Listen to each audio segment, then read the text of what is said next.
Trust the profits, it's the formula here. And yes, yes, yes, we are at Woodbine today for the cocktail lounge. So hope everyone's having a good time out there. Thank you for hanging in there. I know we shot off a little bit late here, but you know, we've got other things to do here, like work, unfortunately. But this is not work. This is fun. Let's go ahead and take a look. I think we've got 11 minutes to post. No, now 10 minutes to post. So let's quickly go through. Um, Yeah, let's see. My computer. I was going to share something. Hold on.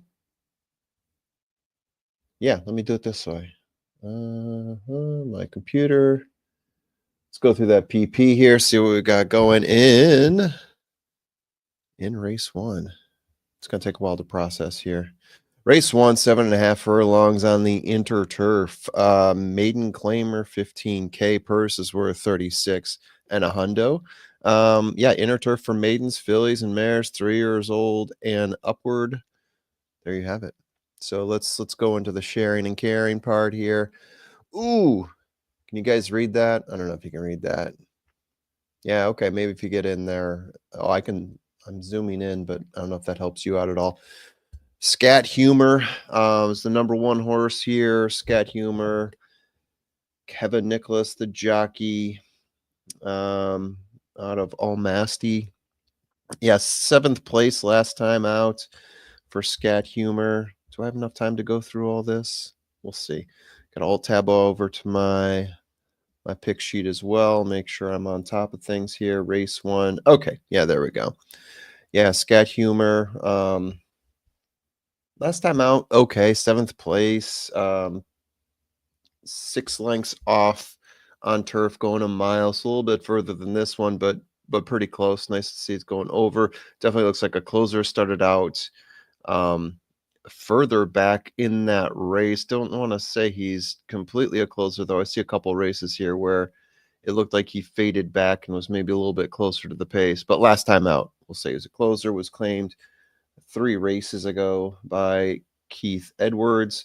Moving on to number 2 here.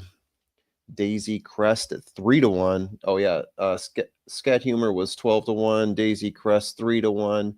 Leo Salas last time out, 2nd place, battling for first most of the way, fading back 3 lengths off behind Nikki is a breeze in that race. That was on the all weather, going a mile and a 16th. So definitely ratcheting it back here for 7.5 furlongs. Then you got a horse here who's that coming off maiden. Sorry, this is a maiden race. What am I talking about? Yeah, definitely some struggles last race. This horse, 10 lengths back, 9 lengths back, 14 lengths back. Serious Lady, 8-1. Swan Flores, Nicholas Novosenko, the jockey. Wow, I just butchered that name. Don't hold it against me. Let's see. No scratches that I note. No, I take that back. The 9 and the 10 both scratched in this race. I'm moving all over here. That's all right. Anela Kai. Anela Kai is the next horse up here. Let's move on to page 2. Anela Kai, 4-1. 6th place last time out, 11 lengths back. Before that, 18 lengths back in 7th place.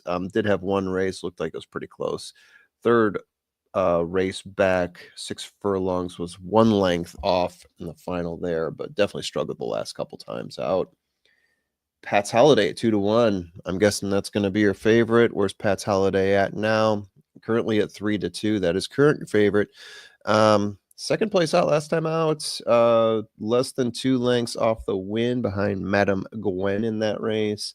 Before that, 10 lengths back, 13 lengths back. Had a few where it came in 4th place, but showed up as being pretty close. 4 lengths, 3 lengths, 3 lengths, 1.25 lengths in the first 4 races there. So the horse has been close a number of times. Had a little bit of a letdown. Looks like he went off turf for one of those. Or yeah. Okay, moving on. Sunnyville, 20-1. 5th place last time out, 10 lengths back. For that, 28 lengths back. Ratcheted down, obviously, in the last race to 7 furlongs. Was pretty close to the pace early on and then had a big fade back. You can see why they ratcheted him up from that 3rd race there, going a mile. was 3 lengths back, 6 lengths back, and then got to within 1 length by the end, but nothing doing here from Sunnyvale after that. Amy's Cry, the 7 horse, 8-1, transferred over to Kevin Whiteley last time out. Came within a nose of victory, going off at 22-1, roughly there speaking.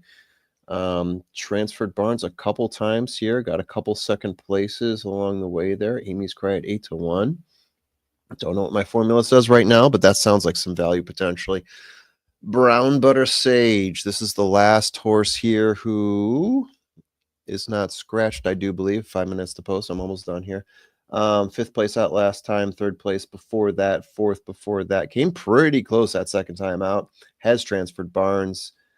Katerin Abraham, or Abraham Katerin.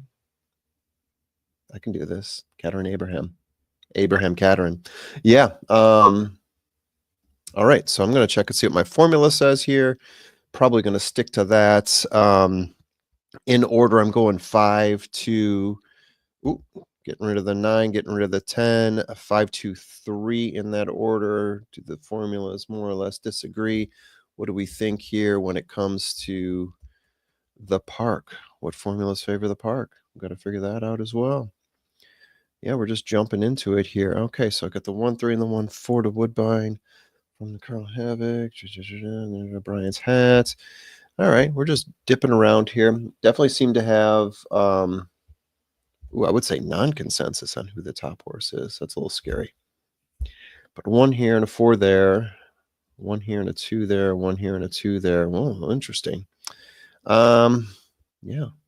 What else sticks out to me here? Definitely see on Serious Lady the 3 horse, a class down there, I would say. So that is always curious. I like the last race of Amy's Cry the best. Currently at 7-1. I think I want to play that horse in there somewhere. What you gonna do? Pat's Holiday 6-5. What do some of these probables look like? Let me bounce back out of this. Yeah, people are dropping stuff in there. Evening formula. Thank you very much, Mr. Witten. Good evening to yourself. Let's see, 5 with the 7. Maybe I'll play with the 3. Okay. I'm starting to formulate an idea here. And how many minutes to post do we have? Yeah, let me go ahead and send this in. It's just me right now. Just me. No one else. No one's even lurking. Yeah, so let me type this up here. I'm throwing this together kind of willy-nilly, having a good time doing it. And here we go.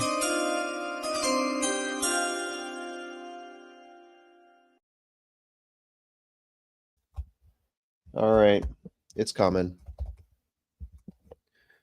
All right, so I'm going to do myself a little exacta key box here. There it is for you. So exacta key box. I'm going to key on that 3. I'm thinking there's some value in the 3 there at 6-1. I've got the 3 and the 5 very close, and the 5 at 6-5.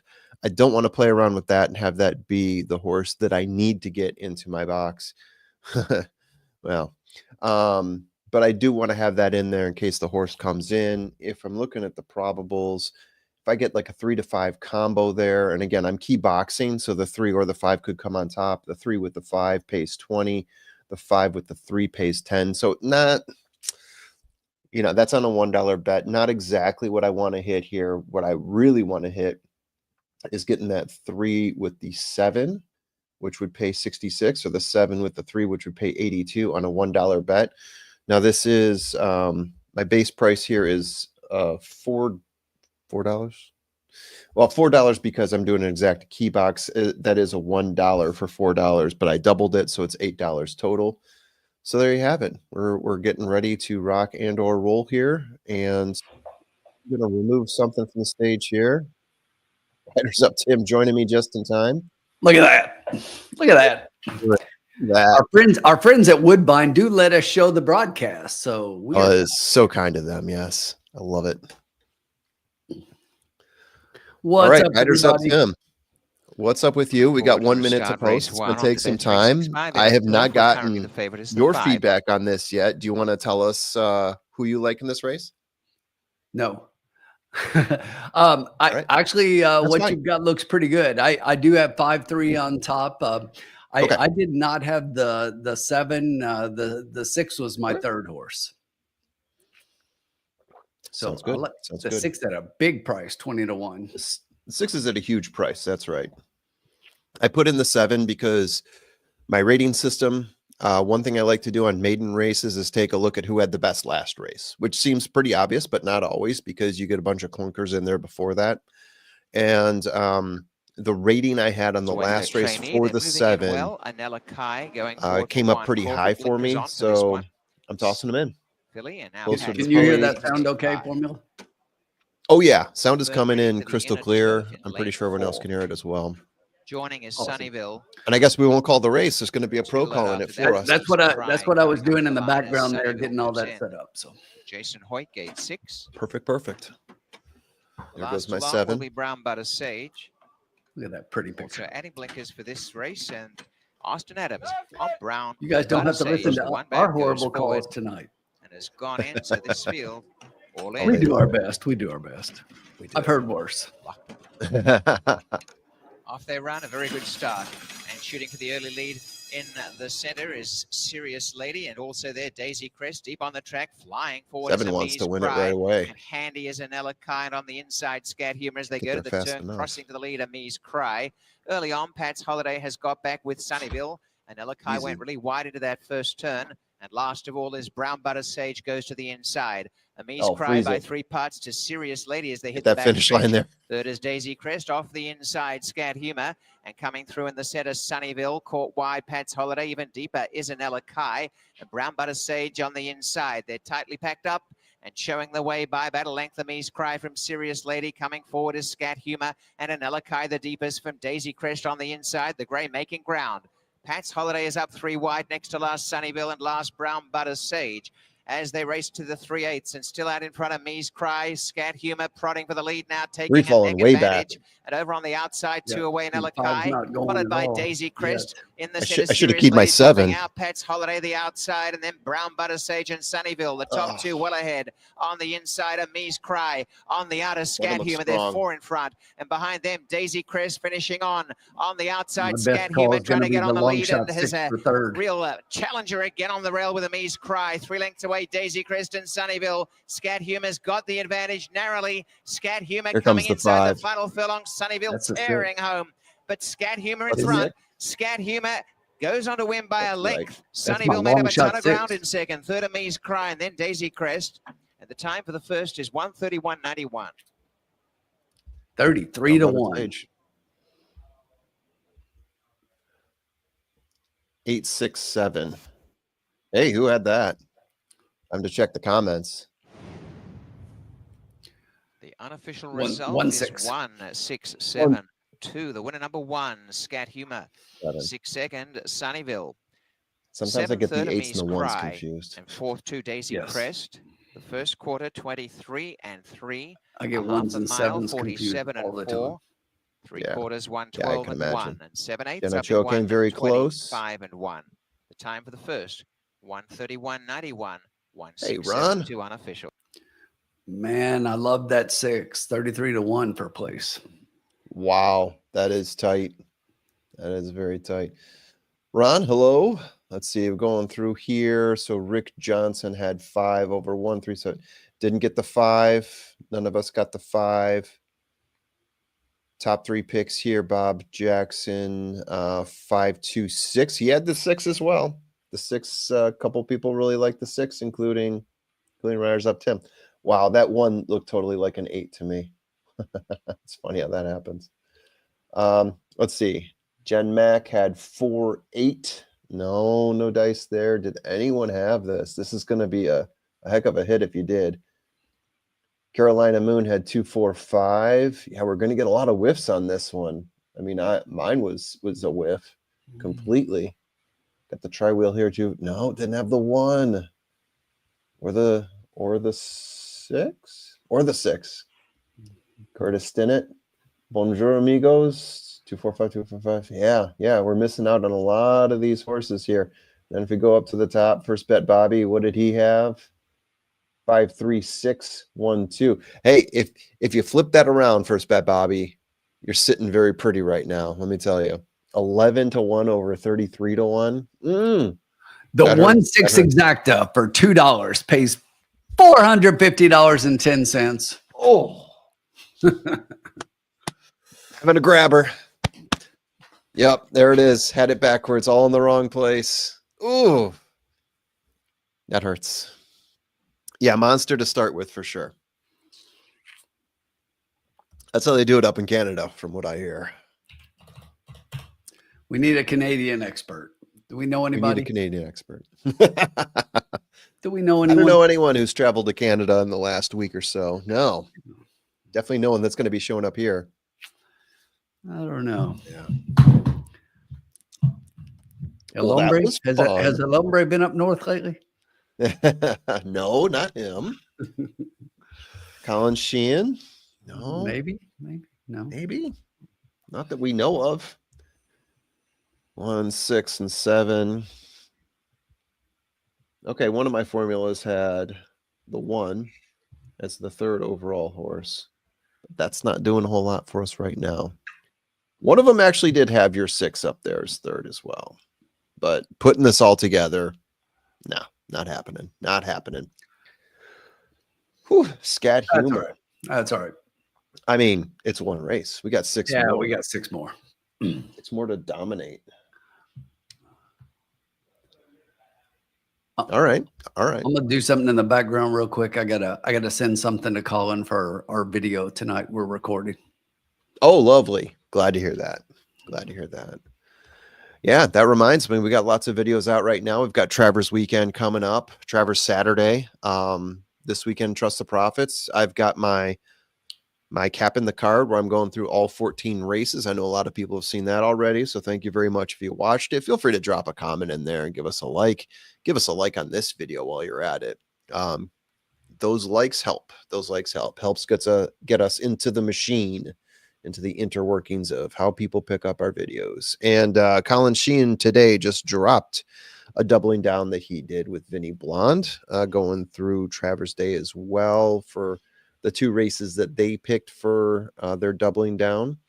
I got to jump on that one. I moved way up in the standings last week. I hit the double. Certainly did. I had a strong start when it was going through the test phase. I got very cocky, and now I've dropped off a little bit. Yeah. And it sounds like Riders Up Tim and Colin Sheehan have yet another video coming out. What are you guys recording? Are you doing your own full field? No. So Colin, Sean, and I, the 3 of us tonight, are going to go through the 5 grade 1s, and each of us are putting out pick 5 tickets. Oh, very nice. Very nice. That's a great idea. We'll cover the 5 grade 1s. And do you guys have a limit on what you're spending on each of your pick 5? Because that's always the tricky part, especially for a pick 5. What do you cap as your spending? They haven't said anything. I think we're each just kind of putting out what our ticket is. And I actually, the way I'm playing it, I'm not playing a single ticket. I'm putting out a couple of different tickets there to kind of cut down on cost. Okay. Because I think it's interesting. You'll have to watch the video to find out why. Right. Okay. Yeah. You have to watch the video. I love getting a good teaser on that here. So, okay, there's a question here, and Tim, I think you're probably the best person to answer. I will answer what I saw as being interesting about this horse here. Yeah, so I think what did you like about the 6? If there's anything that I liked about the 6, and let me take a look here. My own formula number showed a high score on the 6 for the surface, for turf, because a lot of these horses have run across Tapeta, they've gone on turf, some of them are on dirt, but yeah, it did score out high for me, not significantly high compared to other horses, but it did get the highest turf score for me, along with the 5. So I think that is probably one of the things that that looked good for this horse. I know 3 races ago on turf, going a mile, came within a length of the victory, even though it was in 4th place. Tim, what did you like about the 6? What stuck out to you since you were high on it? Caught me on my Saratoga PPs. I'm pulling it back over. I was trying to vamp while you were looking that up. I'm typing in my tickets to send to Colin. But this horse did run 5 races. The one time it ran on turf, it closed and came within 1 length of victory in that race. Came in 4th place, but 1 length of victory on turf. And it was at Woodbine as well. So I think that's one thing that you can point to. Obviously, I didn't call it because I didn't put it in my ticket, but I can see why someone would point to that horse. You're also getting the same jockey that did well on that horse before in June of this year. Exactly. And that's it. You just nailed it. I mean, that was exactly it for me. So basically this horse had been on the artificial here the last couple of times out, went 2 turns and came back and won. Neither one of them looked good, but that 2-turn race was against much better. That was a much higher class than this maiden 15. And then if you look, so that had run against a little better, but the one time on turf was a completely different race. And I do think that if you go back and look at that, Saratoga Empress, Saratoga Empress is a really good horse. And to finish a decent closing 4th in that race, it was pretty strong, because this is a horse that came right back out of the maiden win and won at first asking in a straight claimer non-winner of 2 life. So that was a pretty solid race. I thought the winner in that race to come right back and beat winners, that made the race a little bit better. And to go back to the turf and similar, these are weird distances. Sean and I talk about 7.5 furlongs is kind of weird. Actually, here at Woodbine on the inner there, the 7.5 is actually a 2-turn, which this horse has the 2-turn experience, has a little bit of turf, same jock as last race and back on the turf. So there were just a few things that I liked, to where I thought the horse second time on turf could move forward. Yeah. And it's interesting too, because you can say that about the 6, and hello, Sean. Thank you for joining us. Sorry. You can say that about the 6. And then I'm thinking about, if TM asked the question, what would you like about the 1? I look at it in the same reference, taking out all the Tapeta experience the horse has, looking at the 2 turf races, and I would have crossed that horse out immediately, as I did. And that was the winner, right? I'm still not sure. And maybe Sean is like, "Oh, you guys didn't bet the 1 in race 1. I had that one for $5." Yeah, come on, Kevin Nichols. Come on, man. He's in Fuego. Yeah, there you go. Maybe that's it. I don't know if anyone had an angle on the 1. I don't recall seeing many, if anyone, in our chat session who was on the 1. So if you were, I'm curious to find out. Yeah, he was definitely on a huge drop. You know what I'm saying? But at the same time, class drop, and the inner turf people. It's funny. The inner turf specialists up there are really inner turf. It's you either like the inner or the outer. There are very few up there that like both. You know what I'm saying? Yeah. So it's an interesting. The square, definitely shows, that the inner turf and the outer. But now the EP Taylor is closed, so all we have is the inner turf for the rest of the year. Yes. Thank you, Sean. Yeah. How you guys doing? Doing okay. My computer is wigging out on me right now. It is blinking. When I went on my vacation, I think I told you guys this before when we were doing the lounge while I was on vacation. Like, part of the screen is all messed up. That it rolls on, and now it is, maybe it's overheating or something, but it's like blinking at me in this weird way. So hopefully no seizures, hopefully nothing like that. Not making light of it. I'm dead serious here. It's acting weird on me. Yeah. Ooh. Oh. Fingers crossed. Yeah. There we go. That was a tough one. I perch it up. That was a tough one to have there, that first race. Yeah. Well, we only lost $8 on the first race. All right. Not bad at all. Yep. Not bad at all. We're just testing the waters with a simple Exacta key box. Yep. No. Now we move to the second race. Yeah, turn the page. Turn thy page, exactly. Now we're back at Woodbine. Haven't been back there in hours. Feels like forever. It does, exactly. There's my paddock. Exactly. Yeah. Exactly. How you doing, Bob? All right, I'm gonna go ahead, bud. I'm just gonna remove this and put the PP up here as I go through. Okay. If you guys think this is stupid, I'll stop doing it. But if you want, we can keep moving forward with it. Let's see. So we're on race 2 here. You want to tell us what race 2 is, Sean?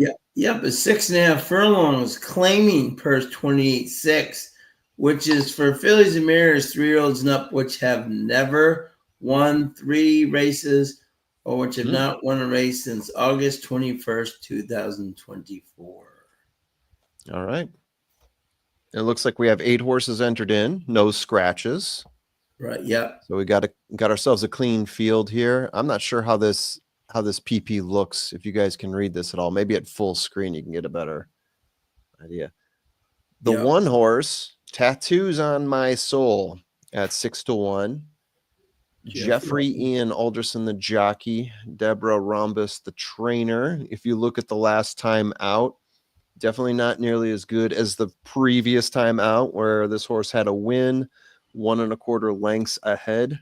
Alderson definitely seems to be the jockey that takes this horse most often, has gotten a number of races in the money. He's got 1 win, at least in the last 10 races here for me. Most of those being on the Tepida, the artificial surface. And we are on the artificial surface for this race, it does look like. Now we move on to the second horse here, Grace on the Green. This one has gone through different trainers here, currently with Tony Michael Gadalaro. Yep. Slade Jones is the jockey on this horse here. Last time out, 8th place, 10 lengths off. Previous to that, 5th place, but less than a length off of the win in that race on turf, 6.5 furlongs. Before that was under Dave Bell. Has had, again, a number of in the money finishes, 2 wins in the last 10 races. Both of those wins came from previous trainers. That horse is 7-2. The next horse, we move on to the 3-horse Silent Tribute. Another horse that's transferred barns a couple times here. Last time out, 4th place, 7, 3/4 off. We have Xavier Gaskin Deschamps on this one. Mike Dunslow, the trainer. This horse hasn't won since June of last year here at Woodbine, 2 trainers ago. It's been a while since we've seen this horse in the money, too. I think that was the last time this horse was in the money. Let's turn the page here to the number 4 horse, Victoria Elizabeth. We got Crawford on the mount there. Julia Bellhumer is the trainer. Last time this horse won on turf, 7.5 furlongs, October of last year here at Woodbine. Crawford, I don't see Crawford as a jockey of record in the previous 10 races, so this might be a new mount here. Showed up in the money back in May of this year, going 6 furlongs on the artificial. Forest Vixen at 10-1, Jose Campos and John LeBlanc. This horse last time won at Woodbine in December, going 6.5 furlongs in the artificial. Last time out was on the turf, going 7.5 furlongs, came 3 lengths off the win there. Crumbling Beast, the 6-horse at 3-1, David Moran. Michael Doyle, last time out, 12 lengths off, going 6.5 on the artificial. Got a couple wins last year in July under, I believe that's Patrick Moran, and then one under David Moran. So yeah, had a pretty good summer of 2024. In August, had a 3rd place.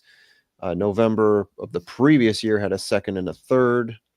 Moving down to the 7, almost done here. Enchanted Force at 2-1. Swan Flores, the jockey.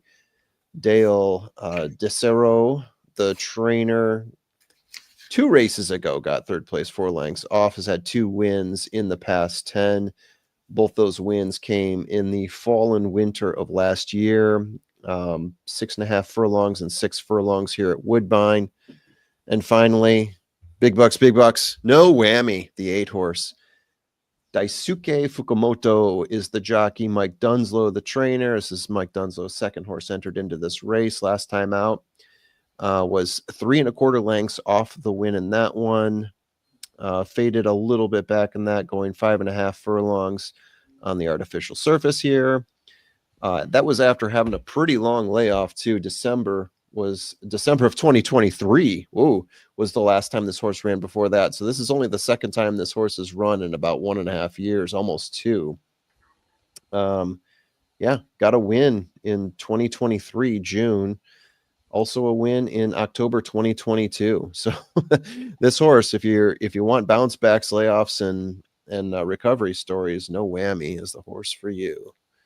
Absolutely. And, oh yeah, that's on the next page there. Boom, there you go. That is There you go. the 8 horse No Whammy. So I'll bring it off that. Add this back to stage. Whoops, remove that. Add this back to stage. Yep. Yeah, Bobby, I actually did have the exacta. I had Mancetti, who was a friend of the Owellings, our good friend of ours, and ironically, believe it or not, to show you what a trooper Bill is. Bill and Al have put a lot of money into Woodbine. They won the race. Poor Bill had a heart attack right after the race. He has a defibrillator. They had to pump him 5 times. And then at 11 o'clock at night at the bar, I'm coming back from dinner, and who's sitting right next to our buddy CJ Johnson but Bill Allwilling, out of the hospital, having a beer, saying, like, my wife won't let me watch the races until I get this thing fixed. So, but they did win. And my buddy CJ Johnson, his horse Tom's Magic, ran huge. Up there for second, came flying, and he will be back for the breeders, which is 1.5 miles on the turf. They're going to skip the Prince of Wales, but he will be back and probably heavily favored for the breeders. So I just want to say this. This is why you guys tune into the lounge. The stories from Sean Patrick Nolan are unparalleled, and you don't get this by watching TVG or FanDuel. This is a purely Sean Patrick Nolan story. Awesome stuff, Sean. Awesome stuff. All right. So we'll wait, I think, until 7 minutes to go. Is this your race, bud? No, last race was my race. This is either your race or Tim's race. Okay. Gotcha. Okay. So, yeah, so this is interesting. Oh, there's my fax machine's going off. Oh, yeah.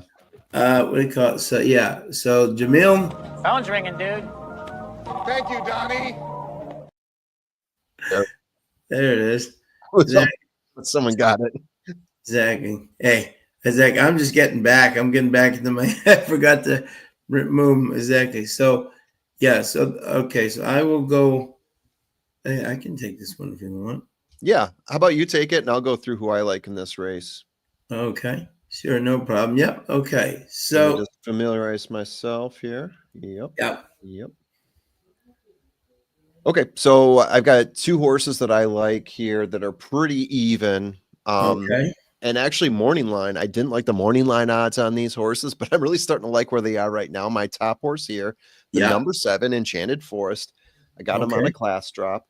I got him as being solid at the distance, and I love the way he runs on the surface, which is something we were talking about with the 6 last race, right? Yep. Mm-hmm. I've got him as having one of the best wins in the last 10 races. 2 wins in the last 9, 5 times in the money. I like the winnings that he's had at the distance and overall. I mean, there's just a lot of boxes to check here. He does come from a little bit further back. That is a bit of a concern at 6.5 furlongs. But as we've seen, he makes it. He makes it in the money, so he knows what he's doing. He's got a plan, right? Yep. So that's my top pick right there. Is the 7. Very close to this pick right here. I'm going to go to Grace on the Green, 7.5 years old. I've got this as being the best horse at the distance. The horse prefers the turf, but is still pretty good on the Tapeta. I've got it as being second in the race on the Tapeta to Enchanted Forest. In terms of last races, just barely edging Enchanted Forest in my formula speed figures, a 6.3 versus a 6.2. Although I've got No Whammy. Actually, I got No Whammy tied with the last race there. So all those numbers look really good. got this horse as being second for the best win, right? So a lot of things here. This horse is also going to sit in about the same position, 2 tiers off, and is going to be closing. There's a few horses like that in this race, despite it being 6.5 furlongs. We got a little bit of a close here. Both horses. I also like the jockeys on these horses as well. And the workouts really good, especially for the 7. The 7 just ran a 59 second, 59 and a half, 5 furlong. It's a pretty solid workout, if you ask me. Yeah. So that's my 1 and my 2. My 3 horse, I'm going to float on over to the 6, who at 3-1 is your current favorite. A little bit of a closer here, best jockey trainer sire combo. This is another one that sits off the pace. Yeah. So I'm really hoping for closing here with my top 3 picks. The pace horse here, I think, is going to be the 4, Victoria Elizabeth. Yeah. I don't have this horse as having a pace advantage because there's a couple horses here, the 1 and the 3, that I think would be in back of her and sort of giving her a little bit of pressure. Yeah. But if there's any horse that will stick on the pace and close it out, maybe it is the 4. I just don't think she's done as much as some of these other horses. So just purely based on what I've seen alone and not looking at pace, I would go 7 to 6. If I were to give you one more horse, I would take a shot at that 8. The horse coming off the long layoff, bounced back, had a pretty good first race after about like a year and a half. Maybe this is the race where no whammy gives you those big bucks. See what I did there? See what I did? Love it. Testing your luck. 5,000 in spin. Stop. Exactly. Stop. Yeah. One of my favorite shows. Okay. Oh yeah. Everyone loves that.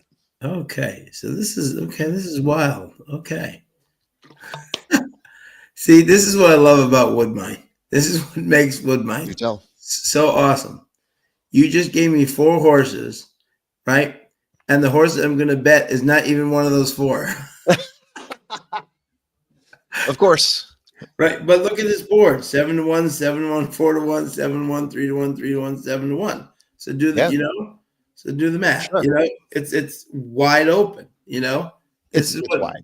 This is what makes Woodbine so intriguing, And so you look at this race and everyone's picking the 6, which is I think definitely. I mean, Doyle's great at dropping horses. He's 2 for 41 on the meet, but he just won the other day, so he kind of got off the schneid. David Moran had a couple of winners the other day, so so this horse is going to be there for sure. Dropping down, he ran a huge race at 6 furlongs with Pietro, David's son, at 15,000. That was at 6 furlongs, but has raced much better at 7 furlongs. So that's a little bit of a cap.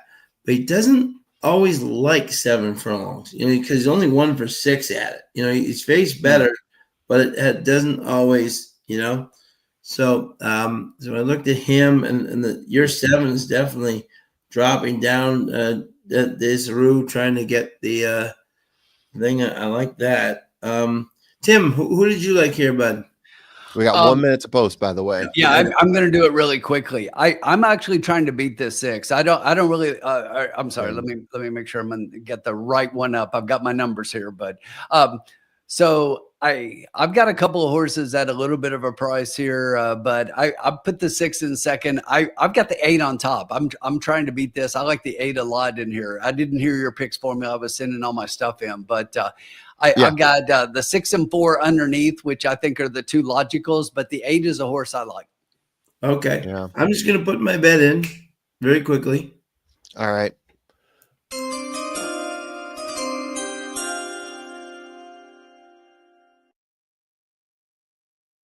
Four is Vixen. This is John LeBlanc. He's 1 for 24. He's much better trainer than this. His barn got off to a really slow start. And this horse doesn't run 7 furlongs very much at all, but he's coming first and third. So what was the bet, Sean? 4 across on the 5. 4 across on the 5. Got it. Okay. It's gonna be great if it hits, right? If that pays 11 to out. 1. I think that's worth it. And I think there's could be 6 horses that could be in the exacta in this race. Yeah. To answer Ron Young's question here, surprise the 4's favored in the double. I think people are betting the 4 purely on pace. Yeah. Because there aren't a lot of horses out there that can grab the pace. There's a And couple I it's think that dropping. could pressure the 4. No whammy to the outside But gates. that's Thereby my through feeling start, on the it, last at Forest least. Vixen, I don't gate like it 5. enough, though, to jump on it. No, I've got it as an Nancy. underneath pick. I do think speed, but I don't think it holds. Yeah. Fillies and mares about The 8 could even set it, potentially. Locked up. I like the 8. Locked up. I've got the 8 as one of my plays. Oops. Oh, Hate it when that happens. Victoria Elizabeth going the does lead. it every Silent race. Tribute on their inside. And just behind now, Tattoos on My Soul has recovered good ground. Behind Everybody them, go Enchanted blue. Forest, Elizabeth, Grace 5 on to the 2. green. 2 to Crumlin Beast, second last. Early on, Forest Vixen's the trailer. About 5.5 covers them and showing the way I is thought the Silent 1 and the Tribute. Head 3 on were the gonna chest, be nicely in pressuring front of Victoria the 4. Elizabeth. They've come away by a length to Tattoos on My Soul. 1.5 away, Grace on the green, Enchanted Forest, making ground, Forest Vixen and Crumlin Beast. And as they come up the backstretch, it's no whammy the outside. Silent Tribute has the lead with Victoria Elizabeth attacking again and going up on the outside to really put the pressure on. 2 to Tattoos on My Soul is going well in third. 3 lengths away came Enchanted Forest, gaining his Forest Vixen on the inside to come through to fourth. And has gone past Grace on the green. Enchanted Forest dropping back. And then no whammy and Crumlin Beast is last. Forest Vixen's running on, but turning in front. It is the grey. Victoria Elizabeth by a couple. Tattoos on My Soul, Silent Tribute and Forest Vixen the centre. Crumlin Beast from last finishing pretty well through the pack. And now Tattoos on My Soul comes the coming on 5. with Crumlin Beast after a tiring Nice Victoria Vixen. Elizabeth. And Forest Vixen Vixen. coming on with a really Come on, big boy. rush. Come on, And Forest boy. Vixen's picked Come them all on, up boy. very quickly. A That's brilliant my final boy. 16th, and Forest Vixen wins. A That's couple my to boy. Tattoos on My Soul, Crumlin Beast, and Victoria Elizabeth, 13 to who is 1. back in fourth. I get to play Time this finally. 1:18:35. Baby, look at me. Look at me. We got one! Your money, and you know what else?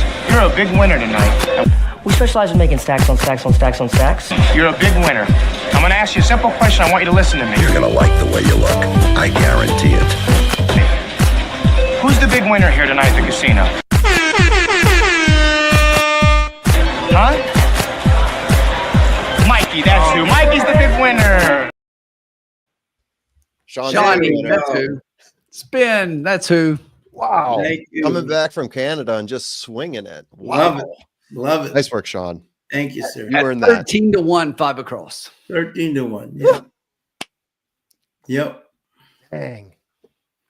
He doesn't run this horse much at 7 furlongs, but when he runs, he's got now 2 wins and 1/3 and 4 hits and 4 starts. You know, Ooh. and Campos loves this horse, so great to see. Thank you, guys. Thank you very much, everybody in the chat. Hope some people follow along. It was kind of late there, but I apologize. But Had to hot swap my earbuds there. So yeah, All right. that's okay. Kaboom! There you go. Look at that. look at that. Wow. Nice job Good in. full show. 50 across. Nice job.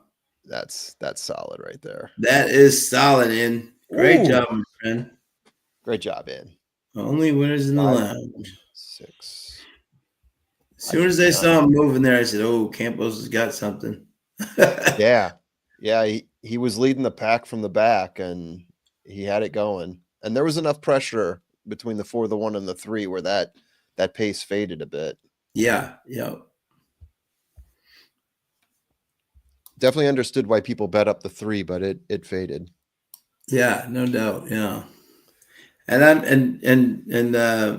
John LeBlanc's a much better trainer than 1 for 24. Yeah.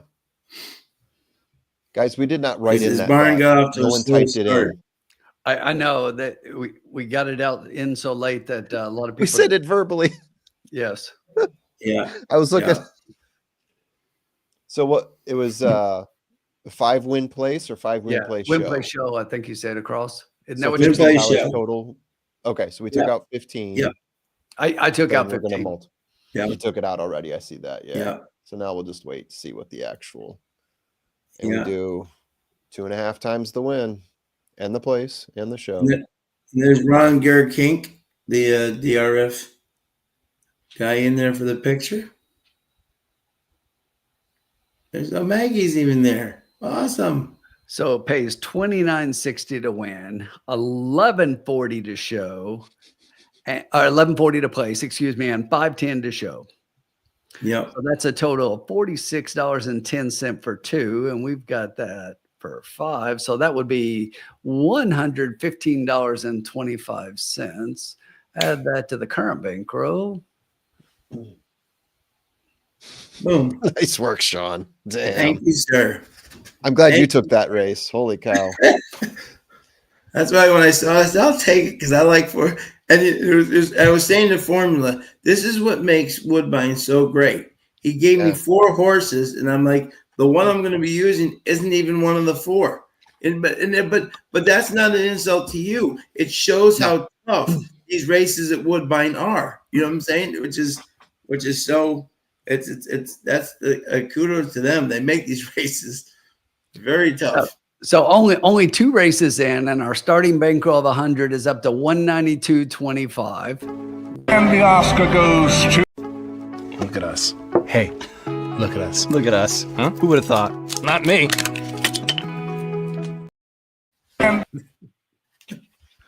Oops. We got to work on those drops and the synchronicity there. But yeah. Sean, are you wearing the Oscar hat?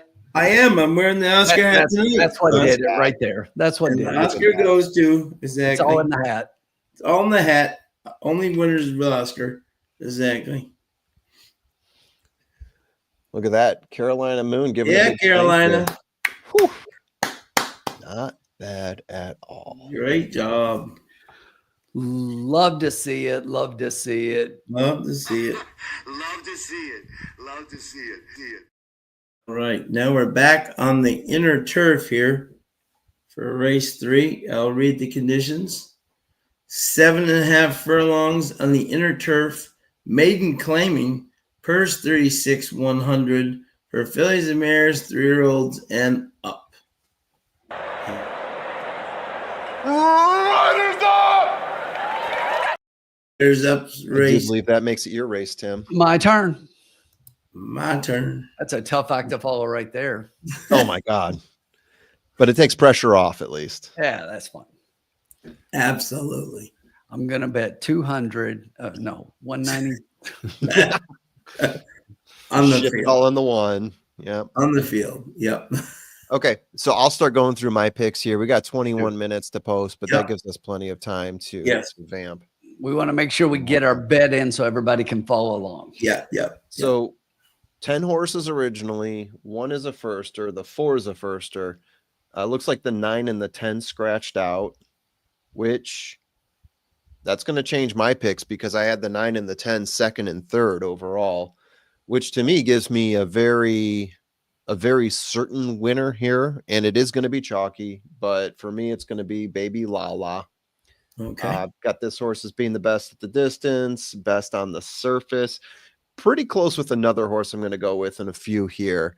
But yeah, I still have a favor on this. Getting closer to the pace, jockey trainer sire combo, all looking good. Race times look solid.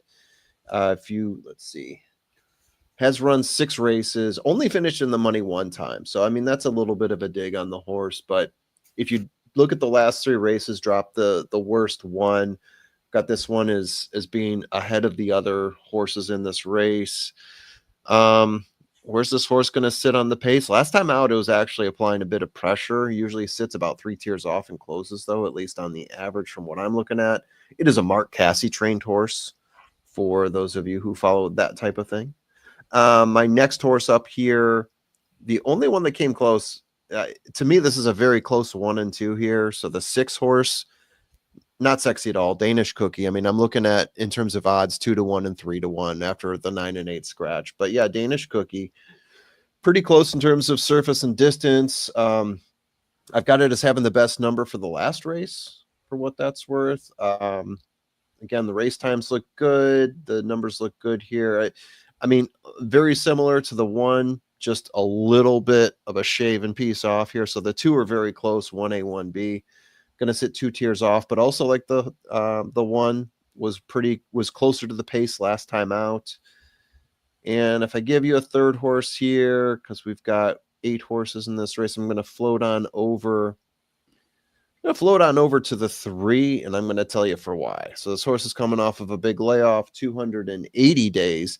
Got this horse as being a significant pace setter here. Sitting at 13 to 1 right now, opened at 20 to 1. That's when there were 10 horses in the race. This is a horse that I feel like you would add this one onto your ticket, because if it holds on to the pace enough to catch a second or a third, it would be good to have this horse in there. Other than that, I'm not super thrilled with the horse, but in terms of pace, I think this should be your pace setter, unless one of these other horses that's learning to grab the pace takes it from it. And then if I were to give you, say, a fourth horse in here, I would float on over to the 2. There you go. I'd float on over to the 2. In terms of speed figures, it's a drop off from the first 2 I mentioned. It is showing a 3-race improvement for me, though. Winnings per race overall are tops, so that's considering something, but it is going to be a horse that comes from further back. Uncle Sully, thank you very much. Now we can bet the full 200. Love it. Thank you, Uncle Sully. So yeah, if I were to give you an order, it would be a combo of 1 and 6, followed by the 3, and then the 2 would be a fourth one if you were to go so deep. Like it. Okay.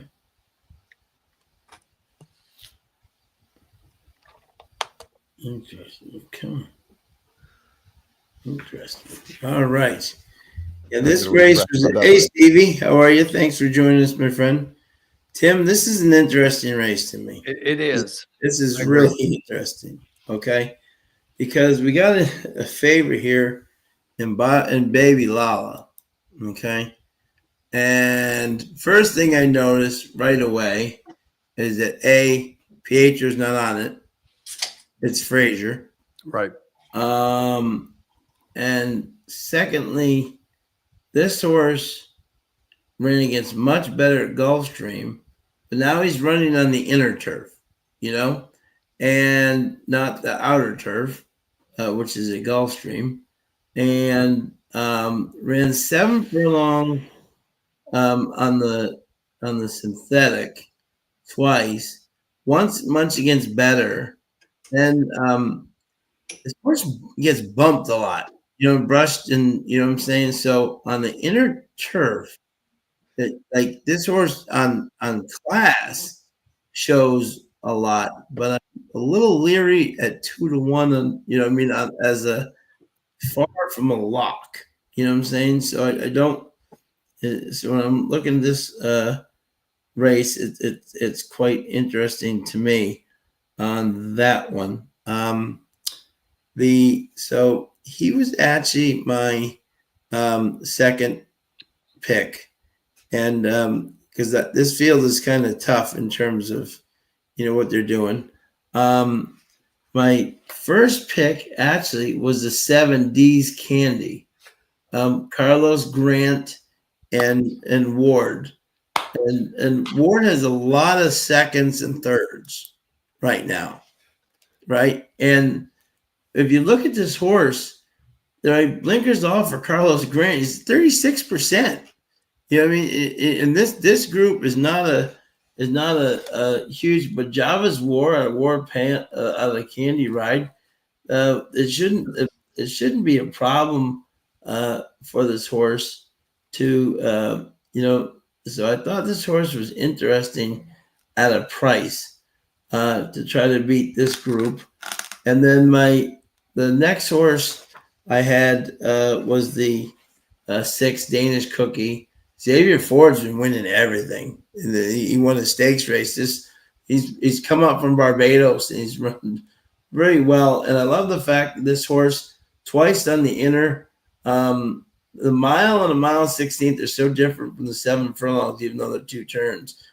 He was leading the whole way, just missed at 18 to 1, and then ran a mile with Leo, and he still came in 5th, but was there versus this group. That's all it may take especially if the one has a problem. So I was one. Excuse me. What was I? I was 7-1-6, and then just because Randy's horse hasn't run on the turf at all so far, I'll put the 4 in fourth. You know, Sean, I know Formula saw me laughing, but it's just like it blows my mind. My top pick is the 7. Yeah. Oh, wow. And I've actually got him 7-6-1. I don't like the 1 a lot here for some of the reasons you mentioned. The turf races, even though they were against Bettor, this horse hasn't really shown me anything that even on the drop that she's going to move forward. But here's a couple of things about the 7 that kind of stood out for me. Okay, with the trainer in particular. When this trainer goes synthetic to turf, basically Carlos is winning at about 22%.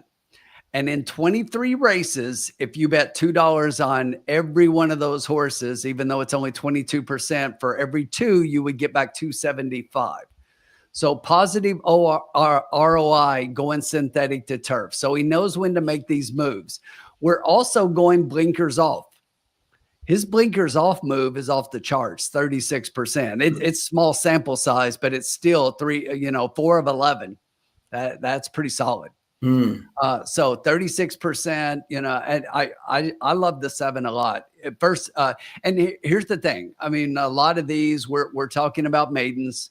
A lot of these have either no experience, little experience. Obviously, nobody's won. We got a first-time starter in the 4. So I'm looking for something, and I didn't like the 1 on a couple of things. I do like the 6. The 6 will be my second pick.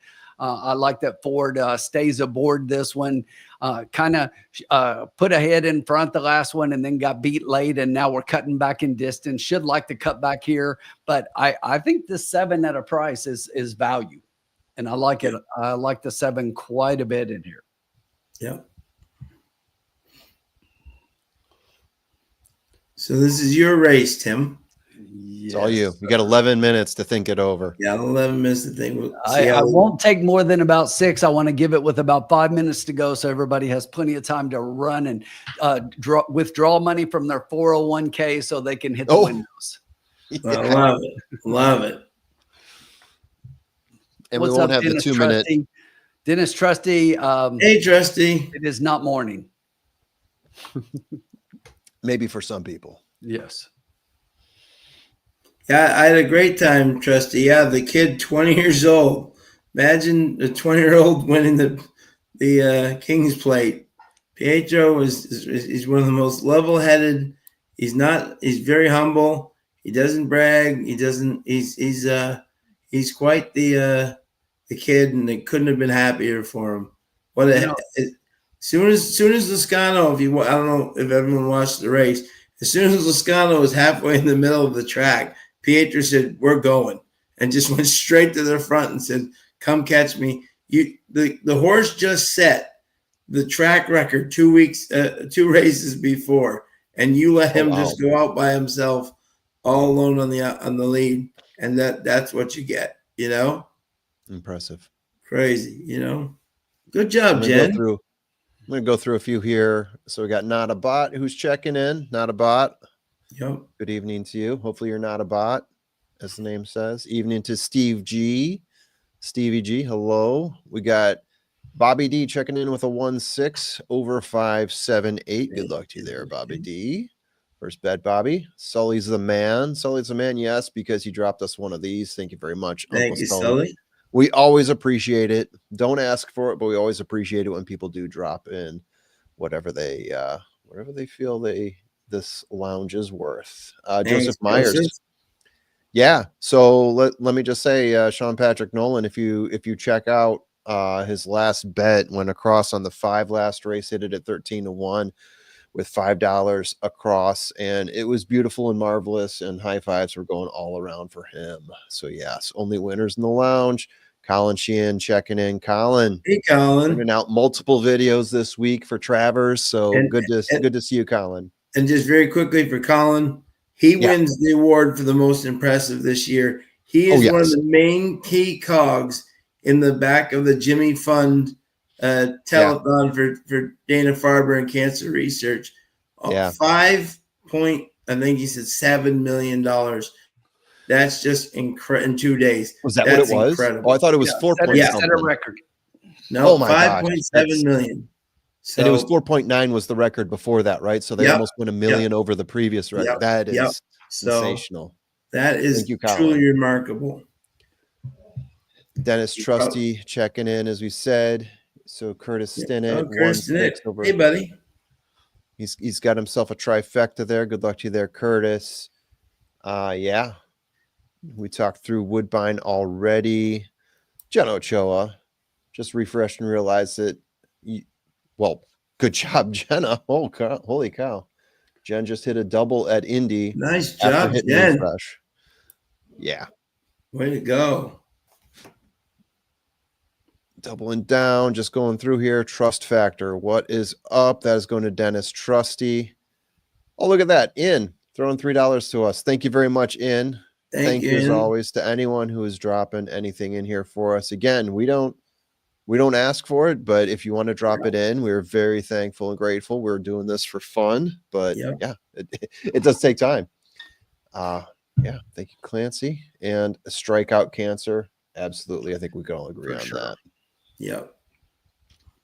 I think we've all known someone, family, friends, multiple who've been struck by cancer. So absolutely. The more we can hit that, the better. Agreed. Doing a time check here. We are 7 minutes to post. They're on the track, but 7 minutes to post. So we got plenty of time. Tim is just calculating all the metrics, looking at all the pools here, seeing where he can grab that advantage. Looking at all of them. Yeah. Tim is up to something. I know what I'm going to do. Let's do this. You do? All right.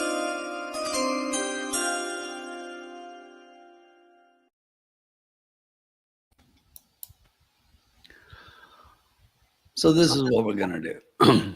little different than my typical play. I've changed a couple of things up lately. Sorry about that, Formula. I was saying so I don't want to have a horse or call something out and miss the wager. So I'm trying to make some adjustments here, but we're just going to try to attack the exacta.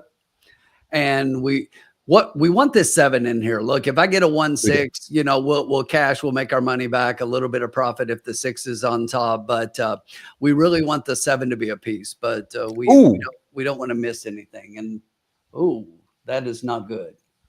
So we'll change the bet because the 1's going to scratch. Loose on the track. Yeah. Loose horse on the track. Yeah.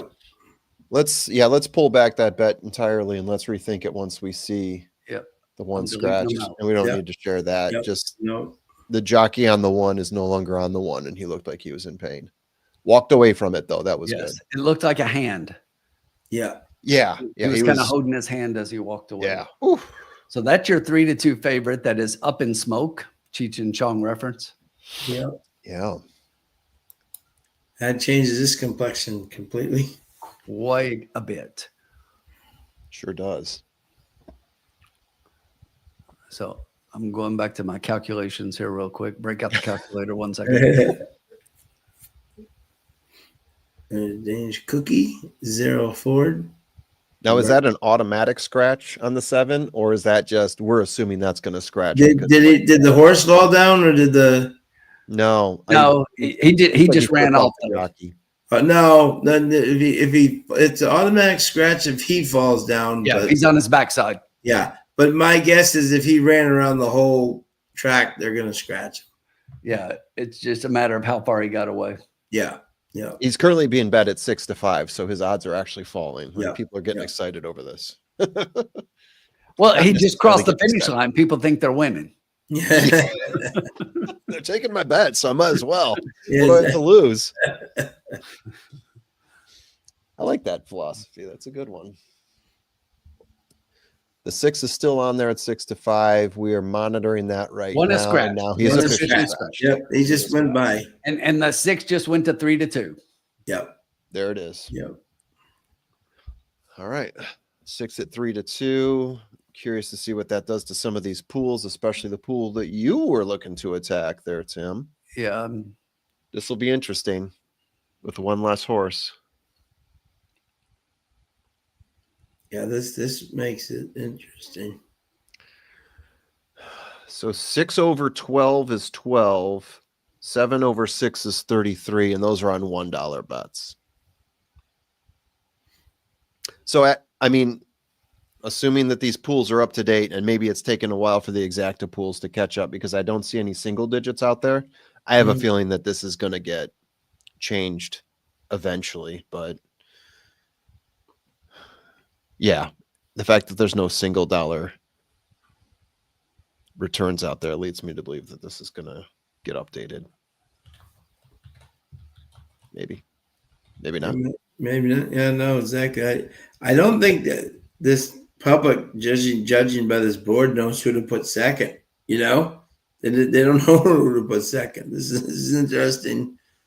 This is 9 to 1, 9 to 1, 6 to 1, 5 to 1, 10 to 1, 8 to 1. There's nobody that's stepping up as the big, you know. The 5 was getting bet down more than I expected. Yeah. And if you look at some of the pools, like the 6 to 5 and the 5 to 6, it looks like that might be your number 2. Yeah. This is a Currently, move. This is a move that Siddharth usually does not have success with, which is blinkers on. Blinkers on, he's over. Yeah. So exactly, but maybe. But as I always say this though to people, yeah, right. But as I always say this, and this is very true. Every horse is different. You know what I'm saying? You know, like in terms of you know, is this Rico guy on the 7 the riders up seal of approval jockey? Yes. Rico's just coming back. He's beaten cancer twice, and he's coming back to ride again. Rico's been all over the map, has won many places, and he's just making his comeback now. Hey, Sean, we're 2 minutes. Let me put this in real quick. Yeah, go ahead. Yeah.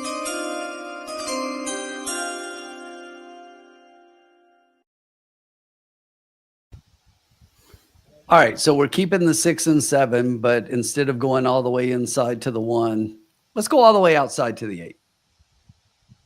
Sure. Well, there you go. Noble Bowden. I like that. I like that play. Get the right sheet up here. Got dose sheets today. You know, I think it's pretty interesting. They're bringing this one back on 2 weeks. The turf sprint percentage for Patrick Dixon in turf sprints, he's won 2 of 6. His ROI on those 877. Yeah. No, Patrick's very good. He brings home horses at a price, and this will be one of them. Yep, exactly. So, but let's get something in there other than that 6. Let's do a 7, 8, 7, 8 sevens. But if the 6 happens to come in with one of those, we'll take it. Yep, exactly. Yep. Let me take my $12 out of the bankroll. Yeah. I like that. Yeah. Jen, that always makes your day for sure.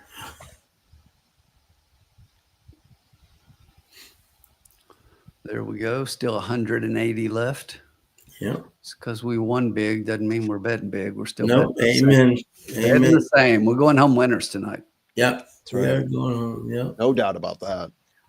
And Patrick's had much success with Colebrook Farm.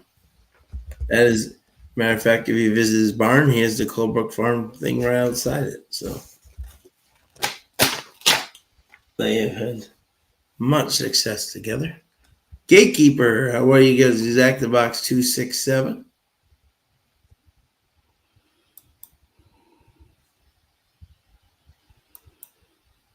Hope our buddy Frazier is okay.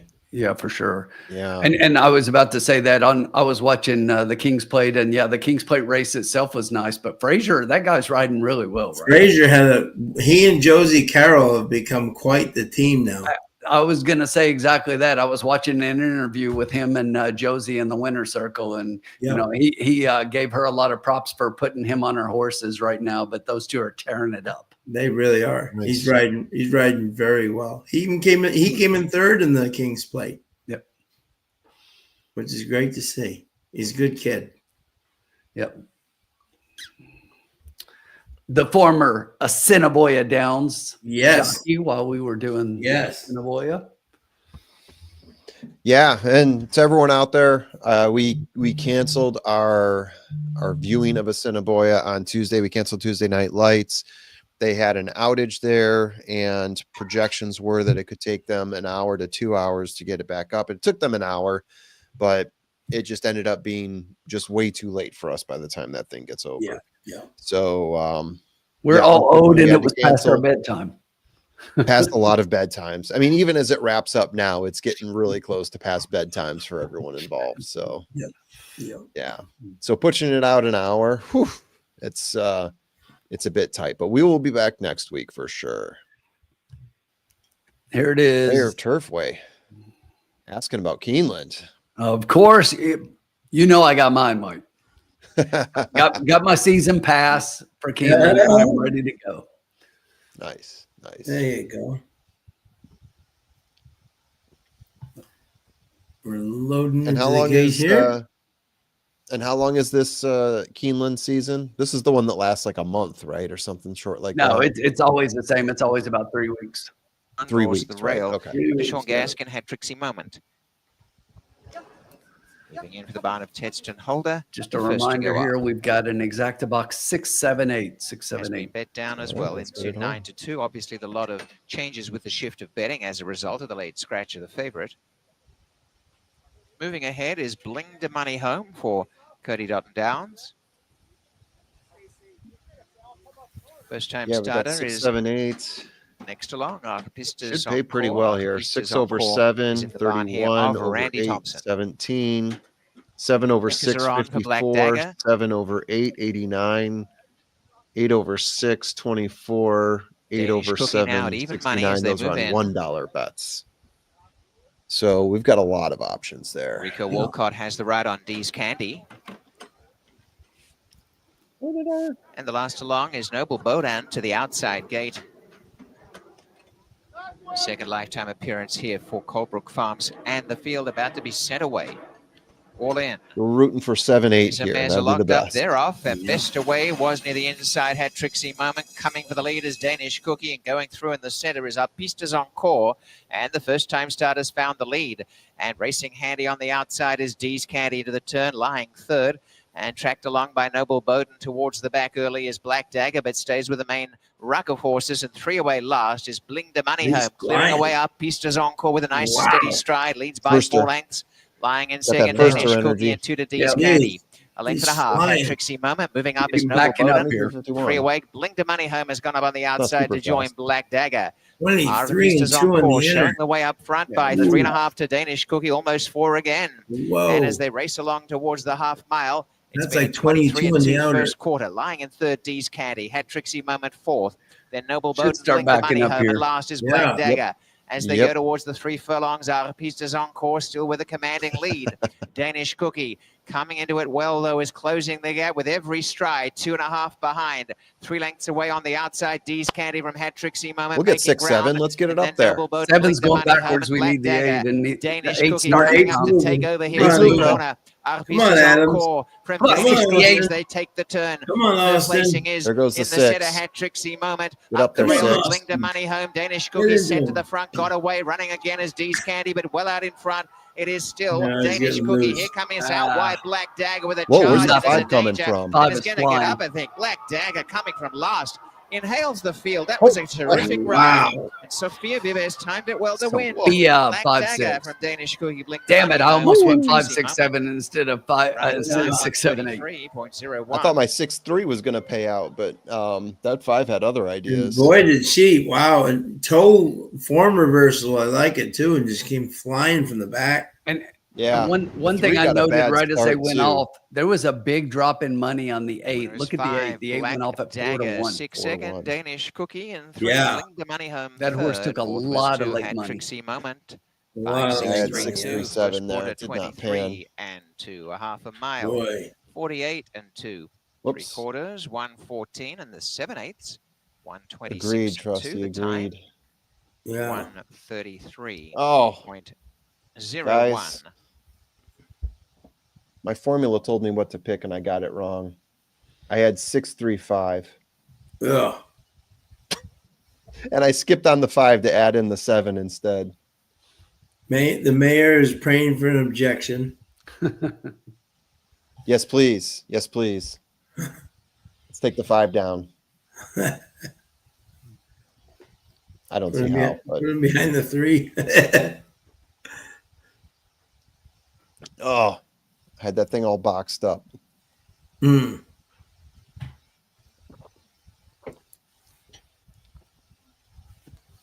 Yeah, that was a tough race to. That 5 was way back there and just came outside. Way back. Blew by everybody. Saved up all his energy packets. But after those fractions, I'm not surprised. No. Yeah. No. Absolutely flying up front there. That was a good quarter race. How's this try going to pay?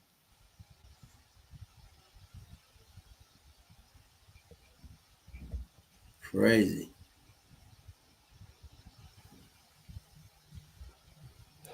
So 5 over 5, 6, 5 3, over 2. 6. 5 over 6 I pays thought Austin was 16 making on a a big 1. move there. Yeah, the lowest exacta ended up being, let's see. I see a couple 14s. 6-2. Wow. Oh, a 12 on the 6-2. Yeah, you're right. 12 for a 1. Yeah, Gaskin. Yeah, I didn't like the 2 at all. Yeah. Why did I screw that up? I had the trifecta right there. Overthought it.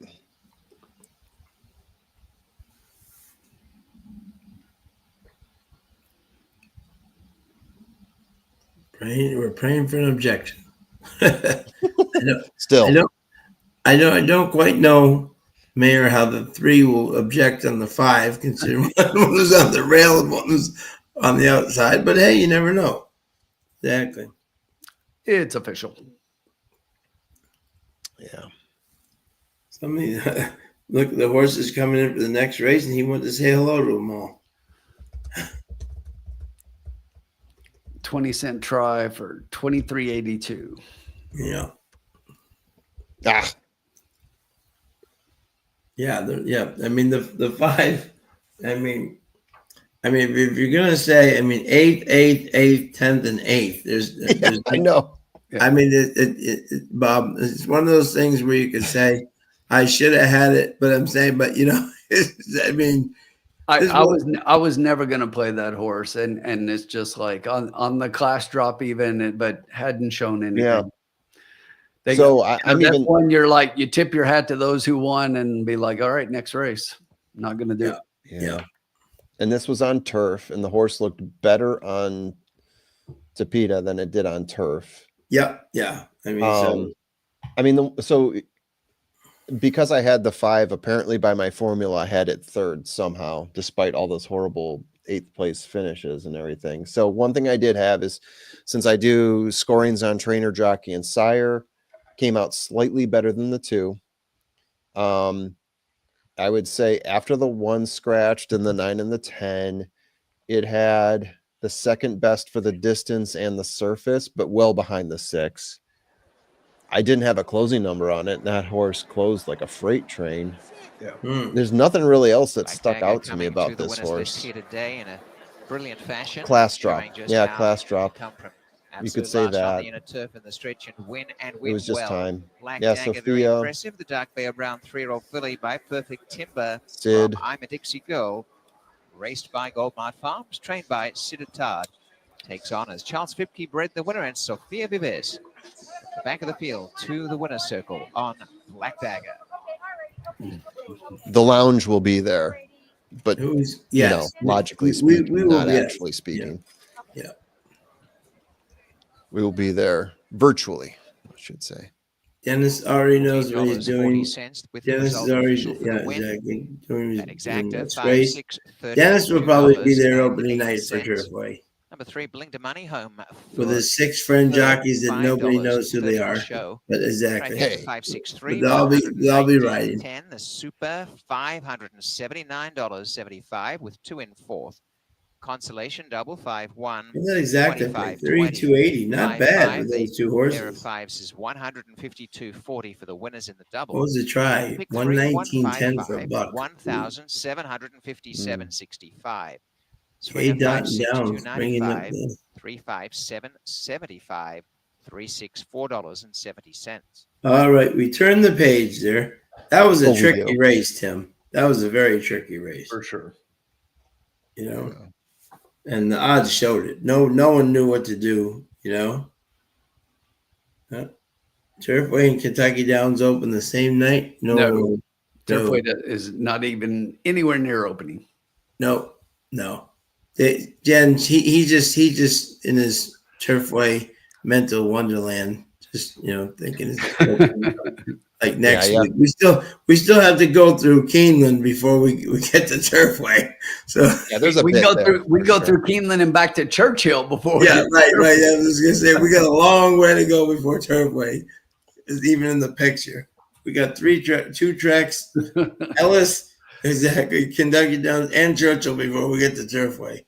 Is that we visit the entire state before we visit our friends at Florence, Kentucky. Did you say Kentucky Downs as well? I just want to make sure you said Kentucky Downs. Yeah. So we have to get through those 3.